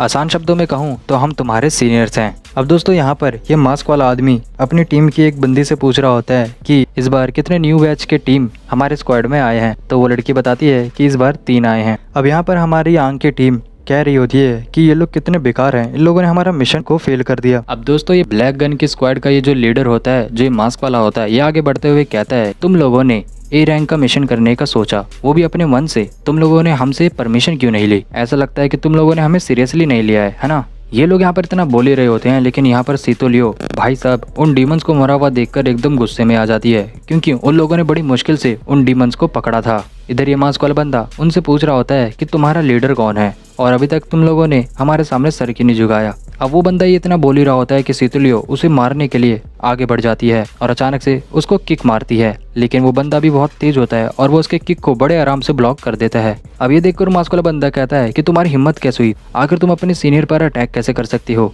जिसके बाद सीतुलियो कहती है कि तुम अपने आप को सीनियर्स कहते हो, तुम में कोई सीनियर्स वाली बात ही नहीं है। और ये कहकर वो दोबारा उनको मारने के लिए आगे बढ़ती है, लेकिन यहाँ पर तोमोई और स्नो आकर उसे रोक लेते हैं और उसे शांत कराते हुए स्नो कहता है कि देखो हमें अभी इतनी जल्दबाजी नहीं करनी चाहिए, आखिर वो जैसे भी हैं लेकिन है तो वो हमारे सीनियर ही। यहाँ पे तोमोई भी सीतुलियो को शांत करवा रही होती है, लेकिन वो भी मन ही मन में कह रही होती है तुम लोगों ने खामा हमारे मिशन को फेल करा है, हमने बड़ी मुश्किल से उन तीनों डीमन को जिंदा पकड़ा था। जिसके बाद वो मास्क वाला बंदा कहता है कि खामा ये कॉम्पिटिशन है और इसमें बड़ी आसानी से हर चीज नहीं मिलती। अब यहाँ पर स्नो सीतुलियो को तो शांत करा ही रहा होता है और वो कहता है कि आंग यहाँ पर आकर सीतुलियो को शांत करवाओ। जिसके बाद तो भाई आंग अचानक से स्नो के पीछे से निकलता है और वो हवे में उड़ते हुए जाके उस मास्क वाले बंदे के मुंह पे एक जोरदार किक मारता है, जिससे उस बंदे का मुंह तो टूटता ही है, उसके साथ उसका वो मास्क भी दूर जाके गिरता है।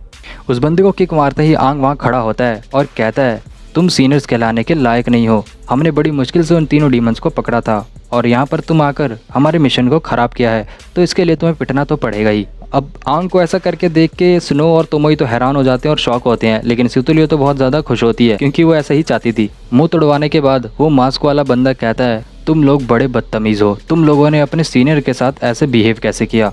और ये कहते ही वो बंदा अपनी टीम को बैटल के लिए तैयार होने के लिए कहता है। जिसके बाद उसकी टीम भी बैटल के लिए तैयार हो जाती है। जिसके बाद सीतुलियो भी बैटल के लिए हाँ कर देती है और यहाँ पर ये दोनों टीम बैटल के लिए आगे बढ़ रही होती है। लेकिन जैसे ये दोनों टीम आपस में फाइट के लिए आगे बढ़ती है कि इन दोनों के बीच में हमारा लीडर आ जाता है और वो इन दोनों को किक मार के दूर फेंक देता है और वो इनको रोककर कहता है कि तुम लोग यहाँ पर ये क्या कर रहे हो, ये जो तुम कर रहे हो ये किसी वॉरियर की निशानी नहीं है। इसके बाद तो दोस्तों हमारा जियाओटेंग जो कैप्टन होता है वो बहुत ज़्यादा गुस्सा हो जाता है और वो दोनों टीम को ही सुनाने लगता है और वो कहता है कि रात होने को है और तुम लोग अभी तक सिटी में नहीं गए, क्या तुम लोग को मरना है डीमन के हाथों।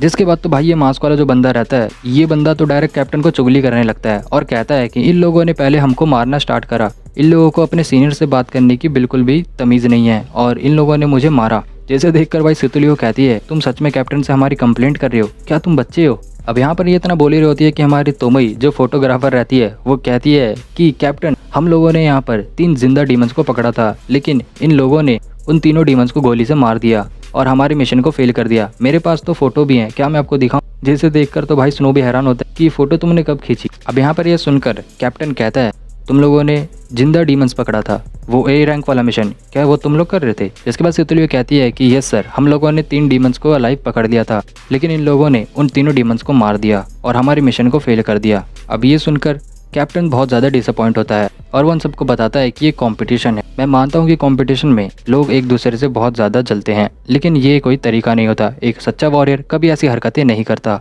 और ये कहते हुए वो उन ब्लैक गन के डीमन के लीडर को कहता है माना कि तुम लोग सीनियर हो, लेकिन तुम्हारी हरकतें जूनियर से भी बेकार है, तुम लोगों को इसके लिए शर्मिंदा होना चाहिए। अब यहाँ पर ये मास्क वाला बंदा बहुत ज़्यादा शर्मिंदा होता है और वो याओटेंग की बातें मानकर वहाँ से जाने लगता है।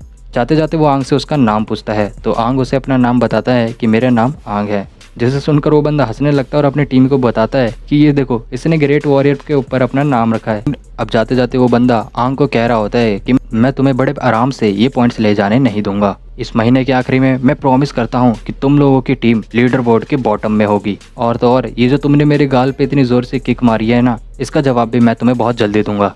अब इतनी धमकी देने के बाद वो बंदा मास्क पहनकर वहाँ से चला जाता है। उसको देखकर याओ टैंग मन ही मन में सोचने लगता है कि ब्लैक गन जो स्क्वाड है वो मेरी 9 टीम में सबसे टॉप पर टीम है, वो बहुत ज़्यादा ही ताकतवर है और तो और उस टीम का जो लीडर है वो भी बहुत ज़्यादा स्ट्रॉन्ग वॉरियर है क्योंकि उसने फायर आर्म्स में एक्सेल्स कर रखा है।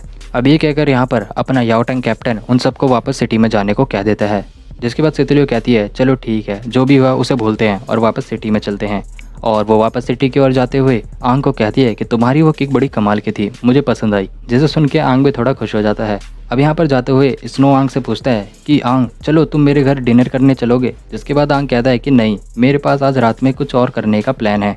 तो स्नो उससे पूछता है कि कैसा प्लान, क्या तुम कुछ सीक्रेटली करने वाले हो, जिसके बाद आंग कहता है कि यार नहीं, ऐसा कुछ नहीं है। वैसे दोस्तों यहाँ पर आंग का जो प्लान होता है वो ये होता है कि वो रात में 3 डीमंस को जिंदा पकड़ेगा, वो भी अकेले। और आंग के ये कहते ही हमारा ये एपिसोड यहाँ पर एंड हो जाता है। तो इस चैप्टर की स्टार्टिंग में हम रात का सीन देखते हैं जहाँ पर सिटी के मेन डोर पर कंटिन्यूसली एक रिकॉर्डिंग चल रहा होता है जिसमें कहा जा रहा होता है कि अपनी सेफ्टी के लिए सिटी के बाहर ना जाए। अब यहीं पर दोस्तों हम आंग को देखते हैं जो चुप कर यहाँ पर बैठा होता है और वो कह रहा होता है कि अभी यहाँ ज्यादा लोग नजर नहीं आ रहे हैं, लगता है कि अभी सब सिटी के अंदर हैं। अब दोस्तों मैं आपको बता दूं कि आंग का प्लान ये होता है कि वो अकेले ही सिटी के बाहर जाकर 3 जिंदा डीमन को पकड़ेगा, जिससे उन ब्लैक गन टीम को उसके बारे में पता नहीं चलेगा। लेकिन दोस्तों तभी यहाँ पर सितुलियो आ जाती है, जिसे देखकर आंग डर जाता है और आंग को यहाँ देखकर सितुलियो उससे पूछती है कि इतनी रात को तुम यहाँ क्या कर रहे हो, कहीं तुम सिटी को छोड़कर बाहर तो नहीं जा रहे। अब ये सुनते ही आंग एक्टिंग करने लगता है और कहता है कि अरे नहीं, मैं तो बस यहीं ऐसी टहलने आया था। जिसके बाद सितुलियो कहती है कि तुम बड़ी बेकार एक्टिंग कर रहे हो, तो सच सच बताओ कि तुम यहाँ क्या कर रहे हो। सितुलियो के इतने फोर्सली पूछने के बाद आंग उसे बता देता है कि मैं तुम लोगों को सरप्राइज देना चाहता था और मैं नहीं चाहता था कि वो मास्क वाला बंदा हमारा मिशन खराब करे, इसलिए मैं अकेले ही मिशन को कंप्लीट करने जा रहा था। लेकिन तुमने मुझे ढूंढ लिया, इसलिए अब कुछ नहीं होने वाला और प्लीज मेरी कंप्लेंट कैप्टन को मत करना। अब दोस्तों आंग यहाँ से वापस जा ही रहा होता है कि तभी सितुलियो उससे रोकते हुए कहती है कि रुको, मुझे अपने प्लान में शामिल कर लो और बताओ आगे करना क्या है। अब दोस्तों ये सुन के आंग तो हैरान हो जाता है और वो कहता है कि जब तुम्हें मेरे प्लान में शामिल होना ही था तो तुमने मुझे शुरू में इतना डराया क्यों।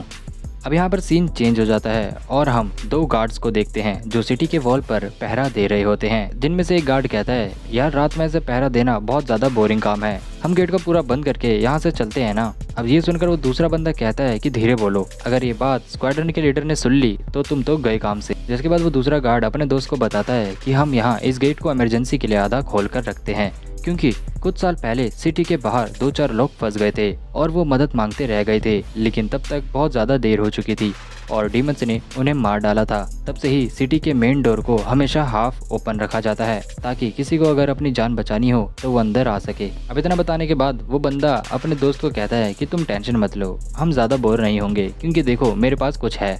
अब ये कहते ही वो बंदा एक हैरम कॉमिक बाहर निकालता है, जिसे ये देखकर ये दोनों ठरके बड़े खुश हो जाते हैं और उस कॉमिक को पढ़ने लगते हैं। यहाँ दूसरी ओर आंग और सितुलियो सिटी के बाहर मिशन को कंप्लीट करने आ गए होते हैं और थोड़ी दूर जाकर ही आंग और सितुलियो एक जगह पर रुक जाते हैं। फिर आंग कहता है कि प्लान के हिसाब से मैं इस जंगल में जाकर उन मॉन्स्टर को नॉकआउट करके अभी आता हूँ, तुम मेरा यहीं पर वेट करो। ये सुन के सितुलियो सोचती है और वो कहती है कि इतनी रात में ये अकेले जंगल में कैसे उन डीमन से लड़ेगा, इसलिए शायद मुझे भी इसके साथ जाना चाहिए। और इतना सोचते ही सितुलियो आंग को रोकते हुए कहती है कि मुझे भी अपने साथ ले चलो। अब ये लोग यहाँ पर आपस में बात कर रही होते हैं कि अचानक से एक डीमन आंग के ऊपर अटैक कर देता है, जिससे बचता हुआ आंग सितुलियो को अलर्ट होने को कह देता है। अब डीमंस को देखकर सितुलियो बिना समय गवाए उस डीमन पर अटैक कर देती है और यहाँ पर आंग और सितुलियो दोनों मिलकर अपनी पावर से उस डीमन को नॉकआउट करके जमीन पर ढेर कर देते हैं और एक डीमन को जिंदा पकड़ लेते हैं।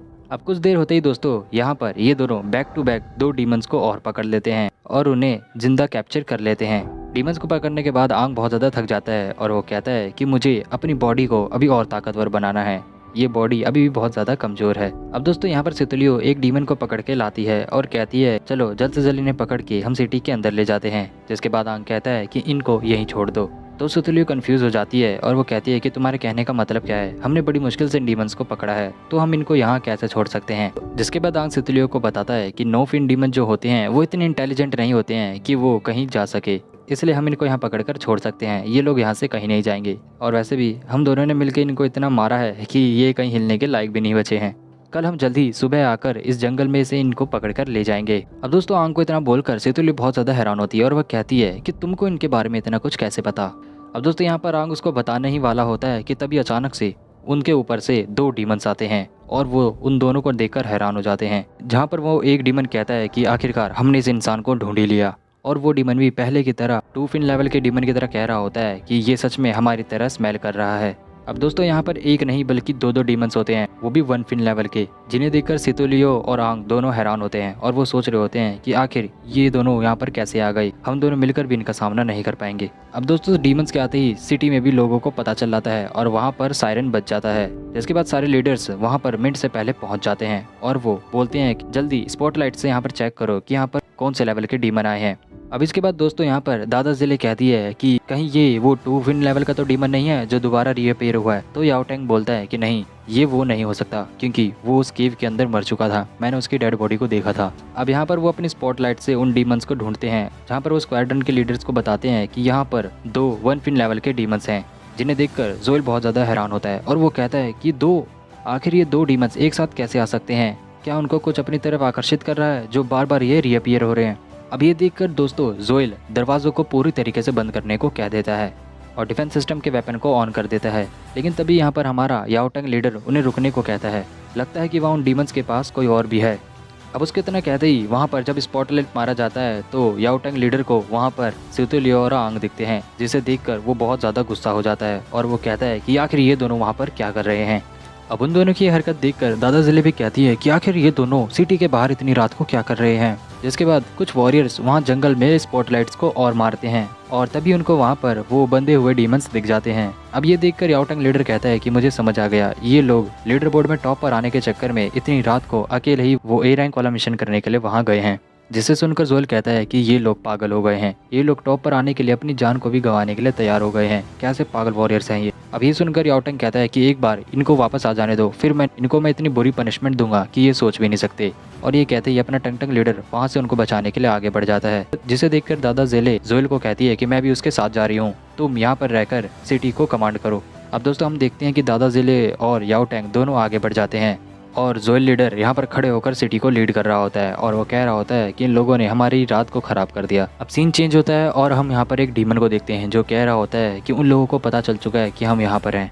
जिसके बाद वो सेतुलियो और आंग की तरफ बढ़ने लगते हैं। यहाँ पर आंग सेतुलियो को अपने पीछे छुपने को कहता है और कहता है कि हमें उन लीडर्स का आने का इंतज़ार करना होगा।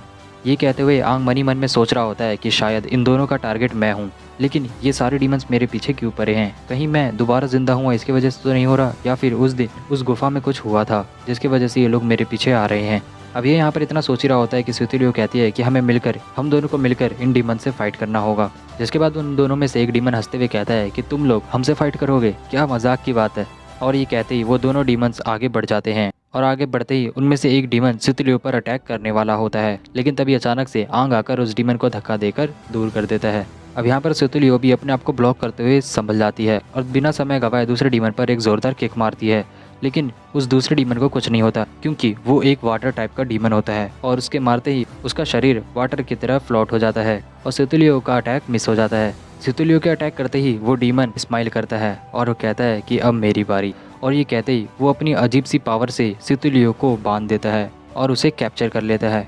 अब ये देखकर आंग बहुत ज़्यादा गुस्से में आ जाता है और वो सेतुलियो का नाम लेकर पुकार रहा होता है, लेकिन तभी वो दूसरा डीमन आंग के पास आ जाता है और कहता है तुम एक फाइट के बीच में हो, तुम ऐसे डिस्ट्रैक्ट नहीं हो सकते। और ये कहकर वो आंग की ओर अटैक करने ही वाला होता है कि तभी वहाँ पर याओ टैंग लीडर आ जाता है और वो उस डीमन को एक जोरदार पंच मार के उसे दूर फेंक देता है। याओ टैंग लीडर के आते ही वो कहता है कि टेंशन मत लो, अब हम आ चुके हैं, इसलिए अब तुम दोनों सेफ हो। यहाँ पर दादा जिले उन दोनों डीमंस को देख रही होती है और वो बताती है कि जो पहला डीमन है वो ब्लू कोर का वाटर टाइप डीमन है और जो दूसरा डीमन है वो रेड कोर का अर्थ टाइप डीमन है और ये दोनों डीमंस ही बहुत ज़्यादा खतरनाक है, इसलिए हमें जल्द से जल्द सेतुलियो को बचाना होगा। यहाँ पर वो जो वाटर टाइप वाला डीमन रहता है वो सेतुलियो को अपनी पावर से कैप्चर करके रखा होता है। दूसरी ओर जोएल उनको देखकर कह रहा होता है कि मैं ऐसे ही खड़ा नहीं रह सकता, मुझे शायद उनके लिए कुछ करना चाहिए। और वो बाकी वॉरियर्स को कहता है कि जल्द से जल्द डिफेंसिव कैनन को तैयार करो और उन डीमंस पर अटैक करो, लेकिन संभल कर, हमारे लोगों को कुछ नहीं होना चाहिए। अब जोएल इतना कह ही रहा होता है कि वहाँ पर एक लड़की दौड़ती हुई आती है और वो कहती है कि हमारी तरफ बहुत ज़्यादा संख्या में डीमंस आ रहे हैं। जिसके बाद जोएल पूछता है कि कितने डीमंस हमारी तरफ आ रहे हैं। जहाँ पर वो लड़की कहती है कि उनकी संख्या मैं आपको बता नहीं सकती क्योंकि वो एक डीमन वेव है। अब दोस्तों हम यहाँ पर देखते हैं कि सच में बहुत ज़्यादा संख्या में डीमंस सिटी की ओर आ रहे होते हैं और वो बड़ी तेज़ी से सिटी को तबाह करने के लिए आगे आ रहे होते हैं, जिन्हें देखकर जोएल हैरान होता है और वो कहता है कि जल्द से जल्द इमरजेंसी अलार्म को बजा दो और सारे के सारे वॉरियर्स को यहाँ पर इकट्ठा करो, हमें अभी के अभी डीमन वेव से लड़ना होगा। जिसके बाद दोस्तों यहाँ पर एक अलार्म बज जाता है और सारे के सारे वॉरियर्स जाग जाते हैं और सिटी के वॉल की तरफ आगे बढ़ जाते हैं। यहाँ इस जंगल में याओ टैंग उस डीमन वेव को देखकर कहता है कि ये लोग पहले से ही प्लान बनाकर आए हैं, इसलिए हमें जल्द से जल्द सितुलियो को बचाकर यहाँ से निकलना होगा, क्योंकि अगर हम यहाँ रुके तो हम अकेले ही इस वेव से नहीं लड़ पाएंगे और तो और सिटी के लोगों को भी बहुत ज़्यादा खतरा होगा। अब ये सब सुन के सितुलियो कहती है कि आप लोग मेरी फिक्र मत करिए, आप लोग सीधा सिटी में जाइए और जाकर सिटी के लोगों को बचाइए, एक जान के बदले कई जानों को खतरे में मत डालिए। यहाँ पर सितुलियो इतना कह ही रही होती है कि वो वाटर टाइप डीमन उसका मुंह बंद कर देता है और कहता है कि तुम बहुत बकर बकर करती हो, थोड़ा चुप रहो। अब ये सब देखकर दोस्तों यहाँ पर आंग, याओ टैंग और दादा जिले उन दोनों डीमंस को मारने के लिए आगे बढ़ जाते हैं। जिसके बाद वो जो अर्थ टाइप का रेड कोर का डीमन होता है वो भी अपनी पावर से अटैक कर देता है और ज़मीन के अंदर से लंबे लंबे स्पाइक्स को निकालता है, जिनको दादा जिले और याओ टैंग डॉज कर देते हैं। लेकिन यहाँ पर हैरानी की बात ये होती है कि वो सारे स्पाइक्स आंग को बिल्कुल भी टच नहीं करते, जिसे देखकर आंग भी हैरान होता है कि आखिर इसने मेरे पे अटैक क्यों नहीं किया।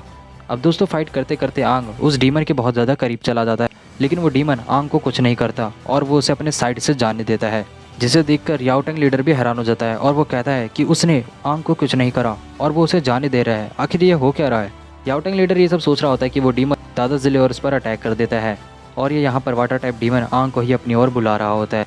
अब आंग जैसी सितुलियो के करीब जाता है वो डीमन सितुलियो को लेकर जंगल के और अंदर भाग जाता है, जिसे देखकर ये अपना आंग समझ जाता है कि ये एक ट्रैप है। ये दोनों डीमन जानबूझ के मुझे स्क्वाड्रन लीडर से दूर कर रहे हैं, क्योंकि मैं अकेले इन डीमन को हरा नहीं पाऊंगा, इसलिए वो मुझे इनसे अलग कर रहे हैं। आंग को देखकर यहाँ पर याओ टैंग लीडर कहता है कि आंग उसका पीछा मत करना, तुम अकेले उस डीमन को नहीं हरा पाओगे तो उसके पीछे बिल्कुल मत जाना। अब ये सुनकर आंग बहुत ज़्यादा कंफ्यूज हो जाता है और वो सोच रहा होता है कि आखिर मैं क्या करूँ, क्या मुझे सितुलियो को बचाने जाना चाहिए या फिर मुझे वापस सिटी में चले जाना चाहिए। अब दोस्तों इतना ज़्यादा सोचने के बाद आंग फैसला ले लेता है और वो कहता है कि अब जो होगा देखा जाएगा, मुझे सितुलियो को बचाना है, और वो ये कहकर आगे बढ़ जाता है। जिसके बाद दोस्तों हमारा ये एपिसोड यहीं पर एंड हो जाता है। तो इस चैप्टर की स्टार्टिंग में हम जंगल का सीन देखते हैं जहाँ पर वो वाटर टाइप का डीमन सितुलियो को पकड़ कर रखा होता है और वो सितुलियो को देखकर कह रहा होता है कि हम 1 फील लेवल के डीमन फीलिंग्स के बहुत ज्यादा भूखे रहते हैं, तो चलो अब जल्दी से मुझे अपनी चीख सुनाओ और मेरे आगे भीख मांगो, मैं तुम्हारी वॉइस सुनना चाहता। अब ये सुन के सितुलियो कुछ बोलने की कोशिश करती है लेकिन उसका मुंह बंद रहता है, जिसे देखकर वो डीमन कहता है कि अच्छा तुम्हारा मुंह तो बंद है, मैंने तो इस पर ध्यान ही नहीं दिया।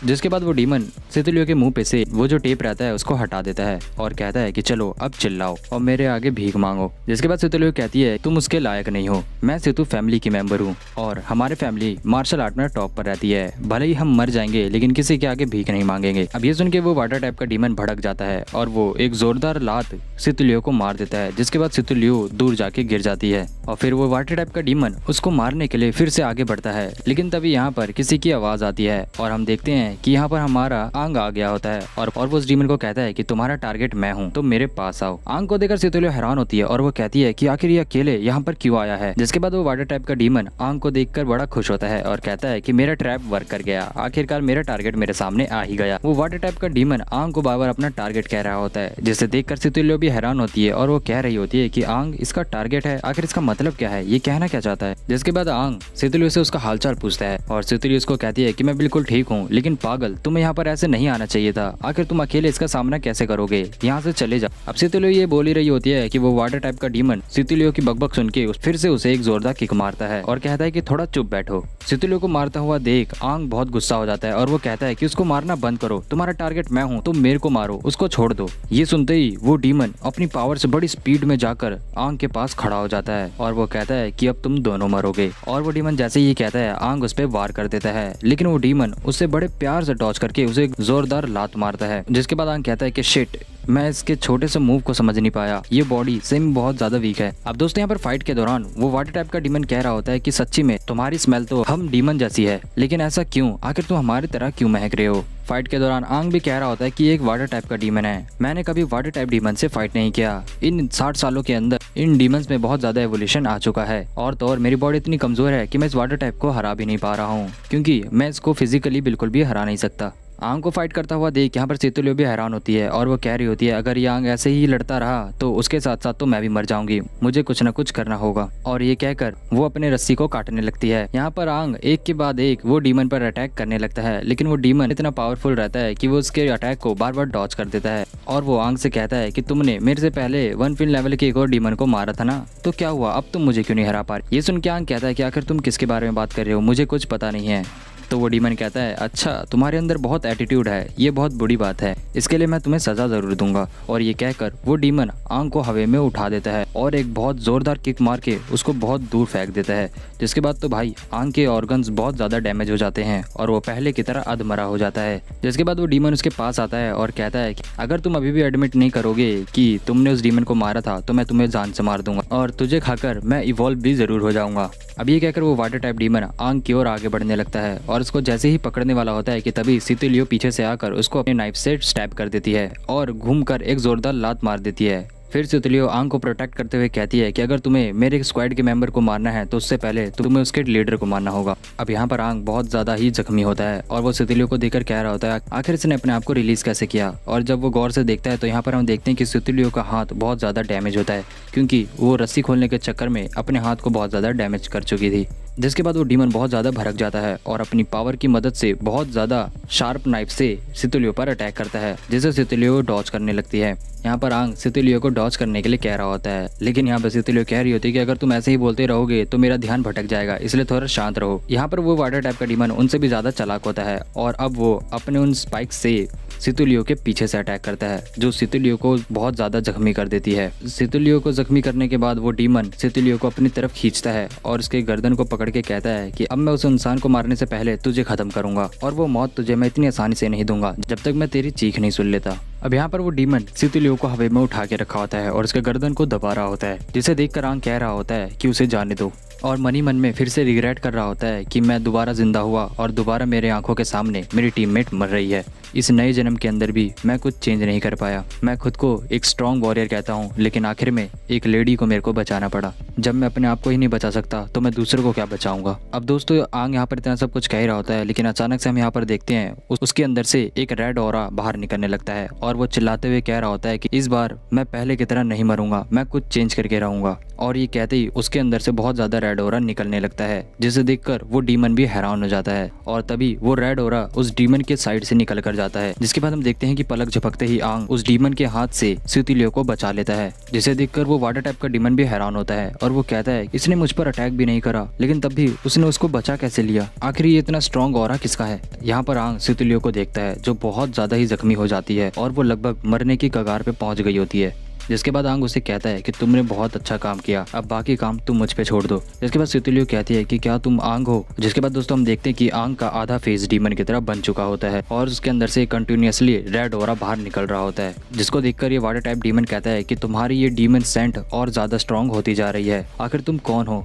जिसके बाद तो आंग भाई अब यहाँ पर बहुत ज़्यादा ही ग्लो करने लगता है और वो उस डीमन की तरफ धीरे धीरे आगे बढ़ रहा होता है और कह रहा होता है कि मेरे को मेरे चेस्ट के अंदर एक अजीब से ही पावर महसूस हो रही है, आखिर ये हो क्या रहा है। और उसके इतना कहते ही हम देखते हैं उसके अंदर से एक डिमोनिक ऑरा का ब्लास्ट होता है और उसके छाती पे जो लगा हुआ कोर रहता है उसका भी शेप बदल जाता है, जिसको देखकर वो वाटर टाइप डीमन डर जाता है और वो कहता है कि ये तो किंग फिन का कोर है। यहाँ पर सितुलियो लगभग बेहोशी हो गई होती है, लेकिन तब भी वो आंग को देख रही होती है और यहाँ पर दोस्तों हमारा आंग बहुत ज्यादा ही पावरफुल महसूस कर रहा होता है और दोस्तों यहाँ पर हमारा आंग डीमन में ट्रांसफॉर्म हो गया होता है और ये जो इसका ये लुक है ये आंग का 1 फिन फॉर्म है। अब सीन चेंज हो जाता है और हम दादा जिले और टंगटंग लीडर को देख रहे होते हैं जो इस अर्थ टाइप डीमन से यहाँ पर फाइट कर रहे होते हैं, लेकिन तभी फाइट के बीच में इस अर्थ टाइप डीमन को भी आंग का ऑरा का महसूस हो जाता है और वो कहता है कि आखिर इतना स्ट्रॉन्ग ऑरा किसका है, और ये कहकर वो पीछे की ओर देखने लगता है। लेकिन तभी यहाँ पर अपना टंगटंग लीडर आता है और कहता है कि फाइट के बीच में ध्यान कभी भटकना नहीं चाहिए, और ये कहकर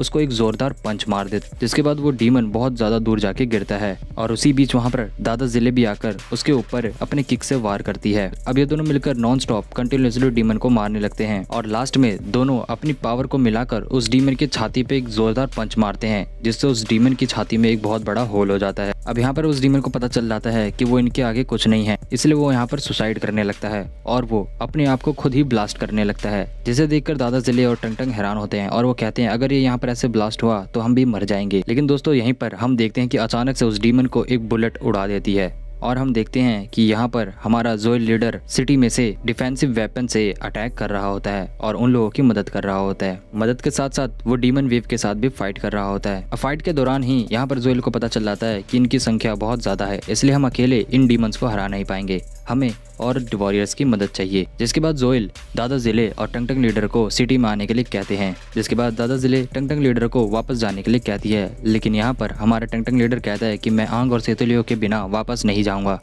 जिसके बाद जिले उसे बताती है कि हम स्क्वाड्रन के लीडर तो हैं, लेकिन उससे पहले हम वॉरियर्स भी हैं, इसलिए हमें सिटी को पहले प्रोटेक्ट करना होगा।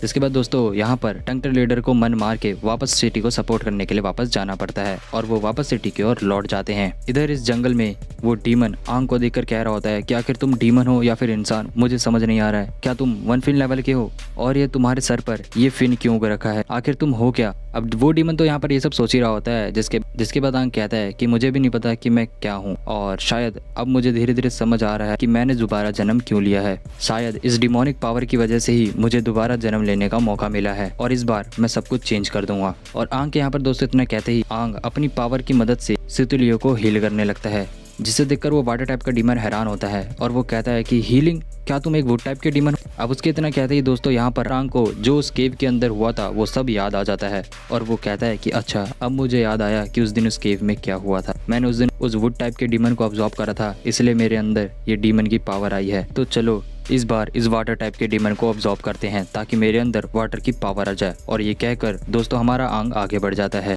और वो दोबारा से किंग की तरह एक ऊंचाई पे जाके खड़ा हो जाता है, जिसे देखकर ये डीमन बहुत ज़्यादा डर रहा होता है और वो कह रहा होता है कि आखिर तुम क्या हो। उसके सवाल पूछते ही आंग कहता है कि मैं क्या हूँ ये छोड़ो और मुझे तुम अपनी पावर दो ताकि मैं और ज़्यादा स्ट्रांग बन जाऊँ और अपनी डिमोनिक पावर को एक्सटेंड कर पाऊँ। और ये कहते ही दोस्तों हमारा ये चैप्टर यहाँ पर एंड हो जाता है। अब एपिसोड के स्टार्टिंग में ये वाटर टाइप का डीमन आंग को देखकर बहुत ज़्यादा डर रहा होता है और वो कह रहा होता है कि तुम्हारे पास अब्जॉर्ब करने की भी पावर है, वो भी 1 फिन कोर की। आखिर तुम इंसान हो या फिर तुम हमारी तरह कोई डीमन हो? अब वो डीमन इतना ज्यादा डर रहा होता है जिसे देखकर आंग हंसते हुए कहता है कि इंटरेस्टिंग, इससे पहले मैंने कभी किसी डीमन को इतना डरते हुए नहीं देखा है। और ये कहते ही आंग ऊपर से नीचे कूदता है और उस डीमन की तरफ आगे बढ़ जाता है और उसके मुंह के पास जाकर उस डीमन से कहता है कि चलो अब मुझे मारो, तुम्हारे पास जितनी भी पावर है पूरी दम लगाकर मुझ पे वार करो, मैं देखना चाहता हूँ कि तुम कितना ज्यादा स्ट्रांग हो। अब ये सुन के तो भाई ये डीमन और डर जाता है और इसकी और हवा टाइट हो जाती है और वो डर के मारे कांपने लगता है। लेकिन तभी हम देखते हैं कि वो डीमन अचानक से आंग पर वार कर देता है, जिसे आंग बड़े प्यार से डॉज कर देता है। जिसके बाद आंग कहता है कि पिछली बार मैंने जिस वुड टाइप के डीमन को ऑब्जॉर्व करा था शायद उसके पास ऐसी पावर थी। और ये कहती दोस्तों यहाँ पर आंग अपनी वुड टाइप की पावर से जमीन के नीचे से बहुत लंबे लंबे वुड के स्पाइक्स निकालता है और उस वाटर टाइप डीमन को जकड़ लेता है।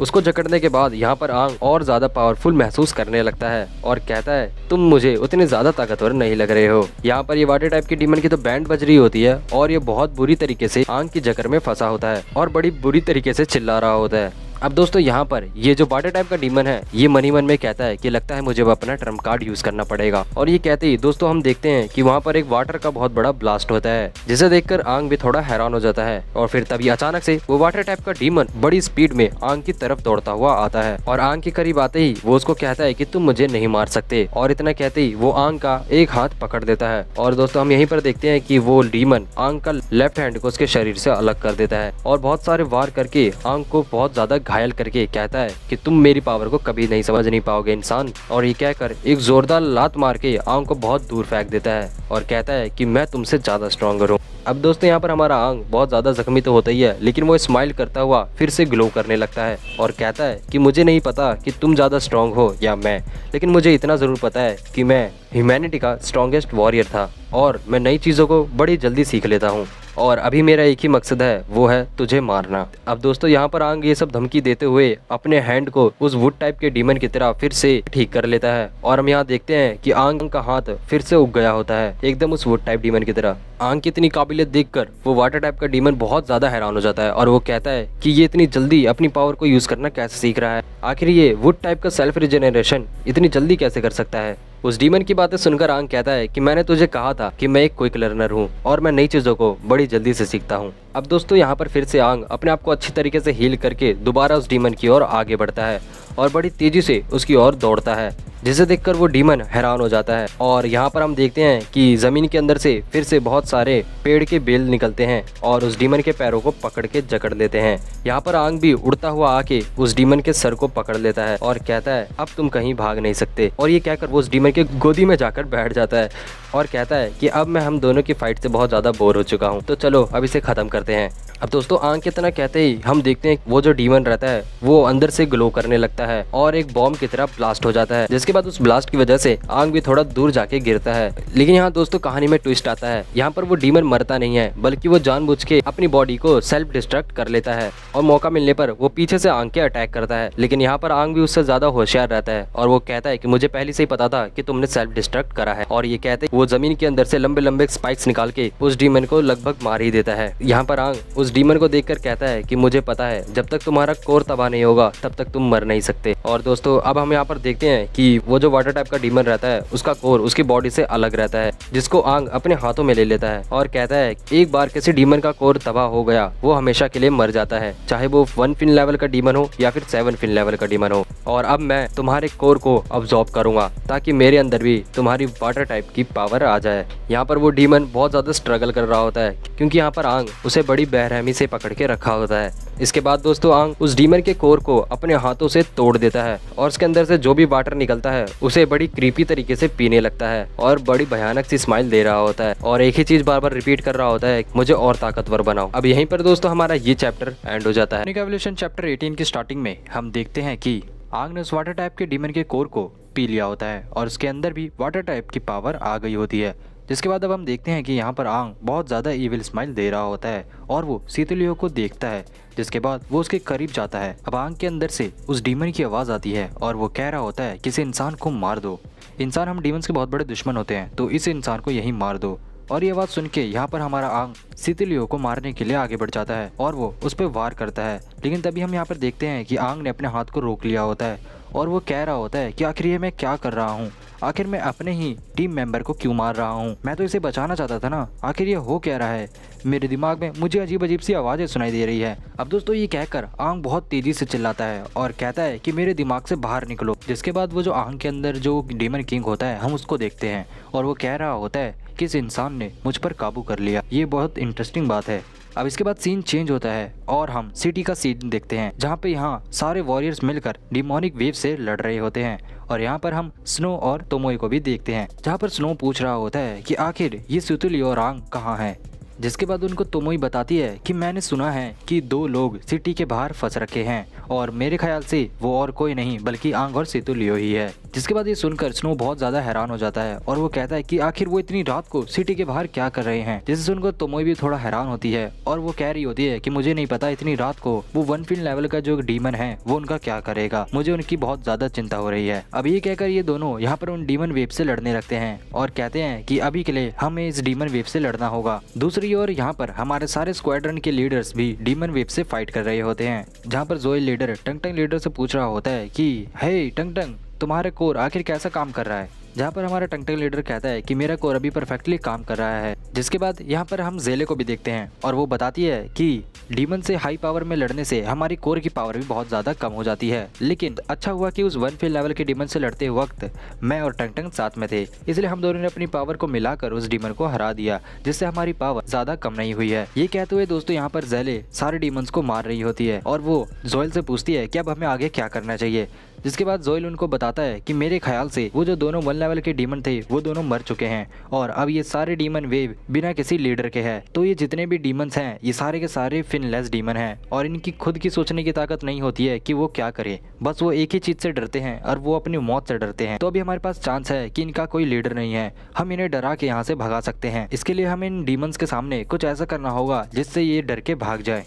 अब ये कहकर दोस्तों जोएल टंग लीडर और जेले को कहता है कि तुम दोनों को अपने रेड कोर की पावर से यहाँ पर एक बहुत बड़ा एक्सप्लोजिव करना होगा, जिसकी मदद से शायद हम इन डीमंस को यहाँ से भगा सकते हैं और शायद वो उस धमाके से डर जाएं। अब ये सुन के यहाँ पर जेले और टंग लीडर तैयार हो जाते हैं और वो बड़ी पावर के साथ आसमान में ऊपर उड़ते हुए जाते हैं और दोनों मिलकर अपनी पावर से बहुत ज्यादा ग्लो करने लगते हैं और डिमोनिक कोर की पावर को मिलाकर दोबारा जमीन की ओर बड़ी तेजी से नीचे आते हैं। और जमीन पर जैसे ही वो लैंड करते हैं हम देखते हैं कि वहाँ पर एक बहुत बड़ा एक्सप्लोजन होता है और ये एक्सप्लोजन इतना बड़ा होता है कि पूरे सिटी के बाहर वहाँ पर एक बहुत बड़ा सा होल हो गया होता है। धमाके के बाद दादा जिले कहती है कि हमने बहुत ज्यादा ही अपने एक्सप्लोजन का पावर का यूज कर लिया है, लेकिन अभी भी मेरे पास इतनी पावर है कि मैं इन डीमन से बड़े प्यार से लड़ सकती हूँ। ये सुन के टंग लीडर भी कहता है हमारी बॉडी में अभी इतनी लिमिटेशन है कि हम और पावर को एग्जॉस्ट कर सकते हैं। और दोस्तों ये कहकर ये दोनों दोबारा अपनी स्ट्रेंथ से दोबारा उन डीमंस को फाड़ने लगते हैं और अच्छे खासे डीमंस को खत्म कर देते हैं। यहाँ पर जोएल भी उनको देखकर खुश होता है और कहता है मुझे पता है जो रेड कोर है ये बहुत ज्यादा ही पावरफुल होता है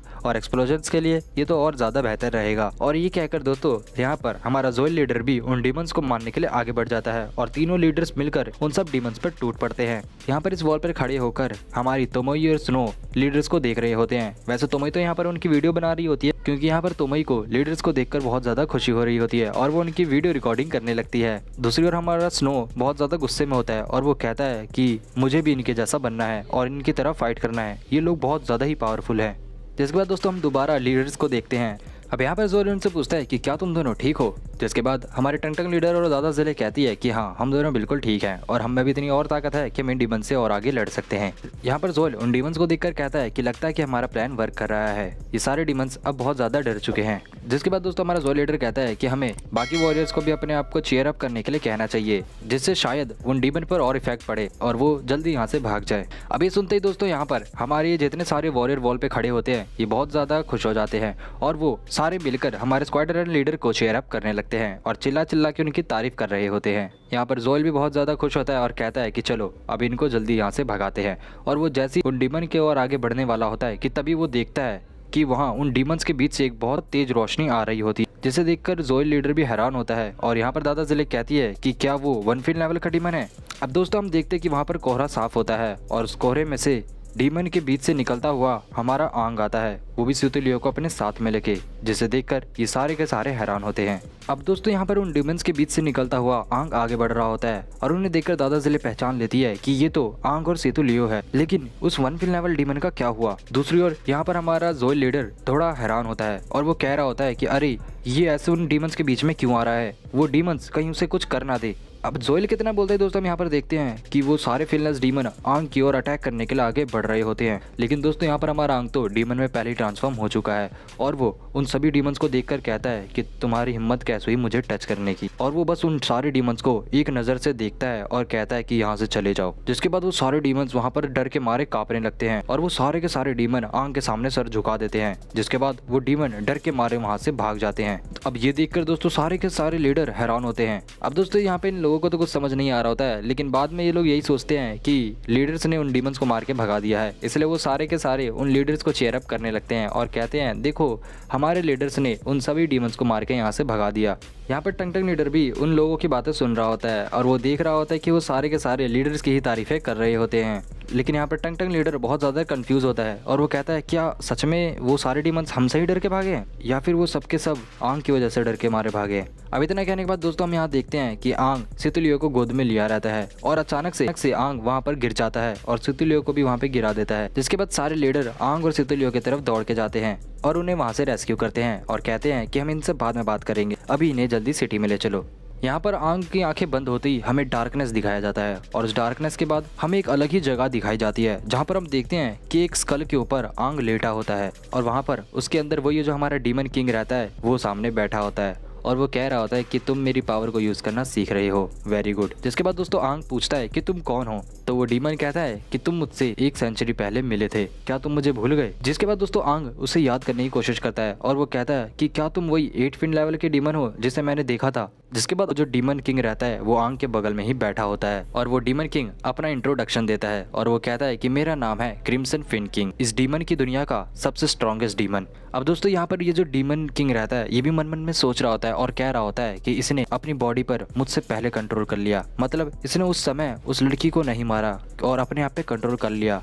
लगता है कि ये सच में स्ट्रॉन्गेस्ट सोल्जर है। अब उसे देखकर यहाँ पर हमारा आंग थोड़ा शॉक में होता है और वो कह रहा होता है कि तुमने मुझे ही क्यों चूज करा, और ये कहते हुए वो उस डीमन से थोड़ा दूर जा रहा होता है। जिसके बाद ये डीमन किंग कहता है कि तुम्हें मुझसे डरने की कोई जरूरत नहीं है, मैं तुम्हें हार्म नहीं पहुंचाऊंगा। जिसके बाद आंग उससे दोबारा एक और क्वेश्चन पूछता है और कहता है कि मेरी बॉडी के साथ क्या हुआ है। तो वो डीमन किंग कहता है कि तुम एक बार में कितने क्वेश्चन पूछोगे, जरा सब्र करो, मैं तुम्हें धीरे धीरे सब समझाऊंगा। जिसके बाद दोस्तों हम देखते हैं कि वहाँ पर एक और डीमन किंग आ जाता है। वैसे आप लोग यहाँ पर कंफ्यूज मत होइएगा, क्योंकि ये डीमन किंग है एक ही, लेकिन इसकी यहाँ पर अभी 2 बॉडी है। और ये इसकी जो दूसरी बॉडी है, ये आंग को पीछे से आकर उसके सर पर हाथ रख के कहती है तुम्हें अभी बहुत कुछ सीखना बाकी है, तो इतना पैनिक मत करो। ये जो तुम्हारी बॉडी है, ये तुम्हारे साथ साथ अब मेरी भी बॉडी है, जिसके अंदर अभी हम दोनों सेफ हैं। और तो और अभी तुम्हें बहुत ज़्यादा हार्ड वर्क करना है ताकि तुम अपने आप को बड़ी जल्दी इवॉल्व कर पाओ, और जब तुम इवॉल्व हो जाओगे तब एक परफेक्ट टाइम आएगा और मैं वापस आऊँगा। अब ये सुन के दोस्तों यहाँ पर हमारा आंग फिर से वही अपनी हीरोगिरी दिखाने लगता है और वो उस डीमन को मारने के लिए आगे बढ़ जाता है और कहता है कि तुम एक डीमन हो और मैं तुम्हें जान से मार दूंगा। अब ये कहकर जैसे वो उस डीमन किंग को मारने के लिए आगे बढ़ता है दोस्तों, हम देखते हैं कि सीन चेंज हो जाता है और वो जाग जाता है। और जैसे वो होश में आता है हम देखते हैं कि उसने गलती से सेतुलियो का कॉलर पकड़ लिया होता है और गलती से उसने उसका शर्ट ऐसे खोल दिया होता है और कह रहा होता है कि वाह ये तो बहुत ज़्यादा सफ़ेद है। अब यहाँ पर वो गलती से सेतुलियो का वो चीज़ देख लेता है और उसका रिएक्शन कुछ ऐसा होता है। अब यहाँ पर सेतुलियो थोड़ा गुस्सा हो जाती है और वो कहती है कि पागल कहीं का, और कुछ लोग मिलकर यहाँ पर हमारे आंग को मारने लगते हैं कि तुमने उसे टच कैसे करा।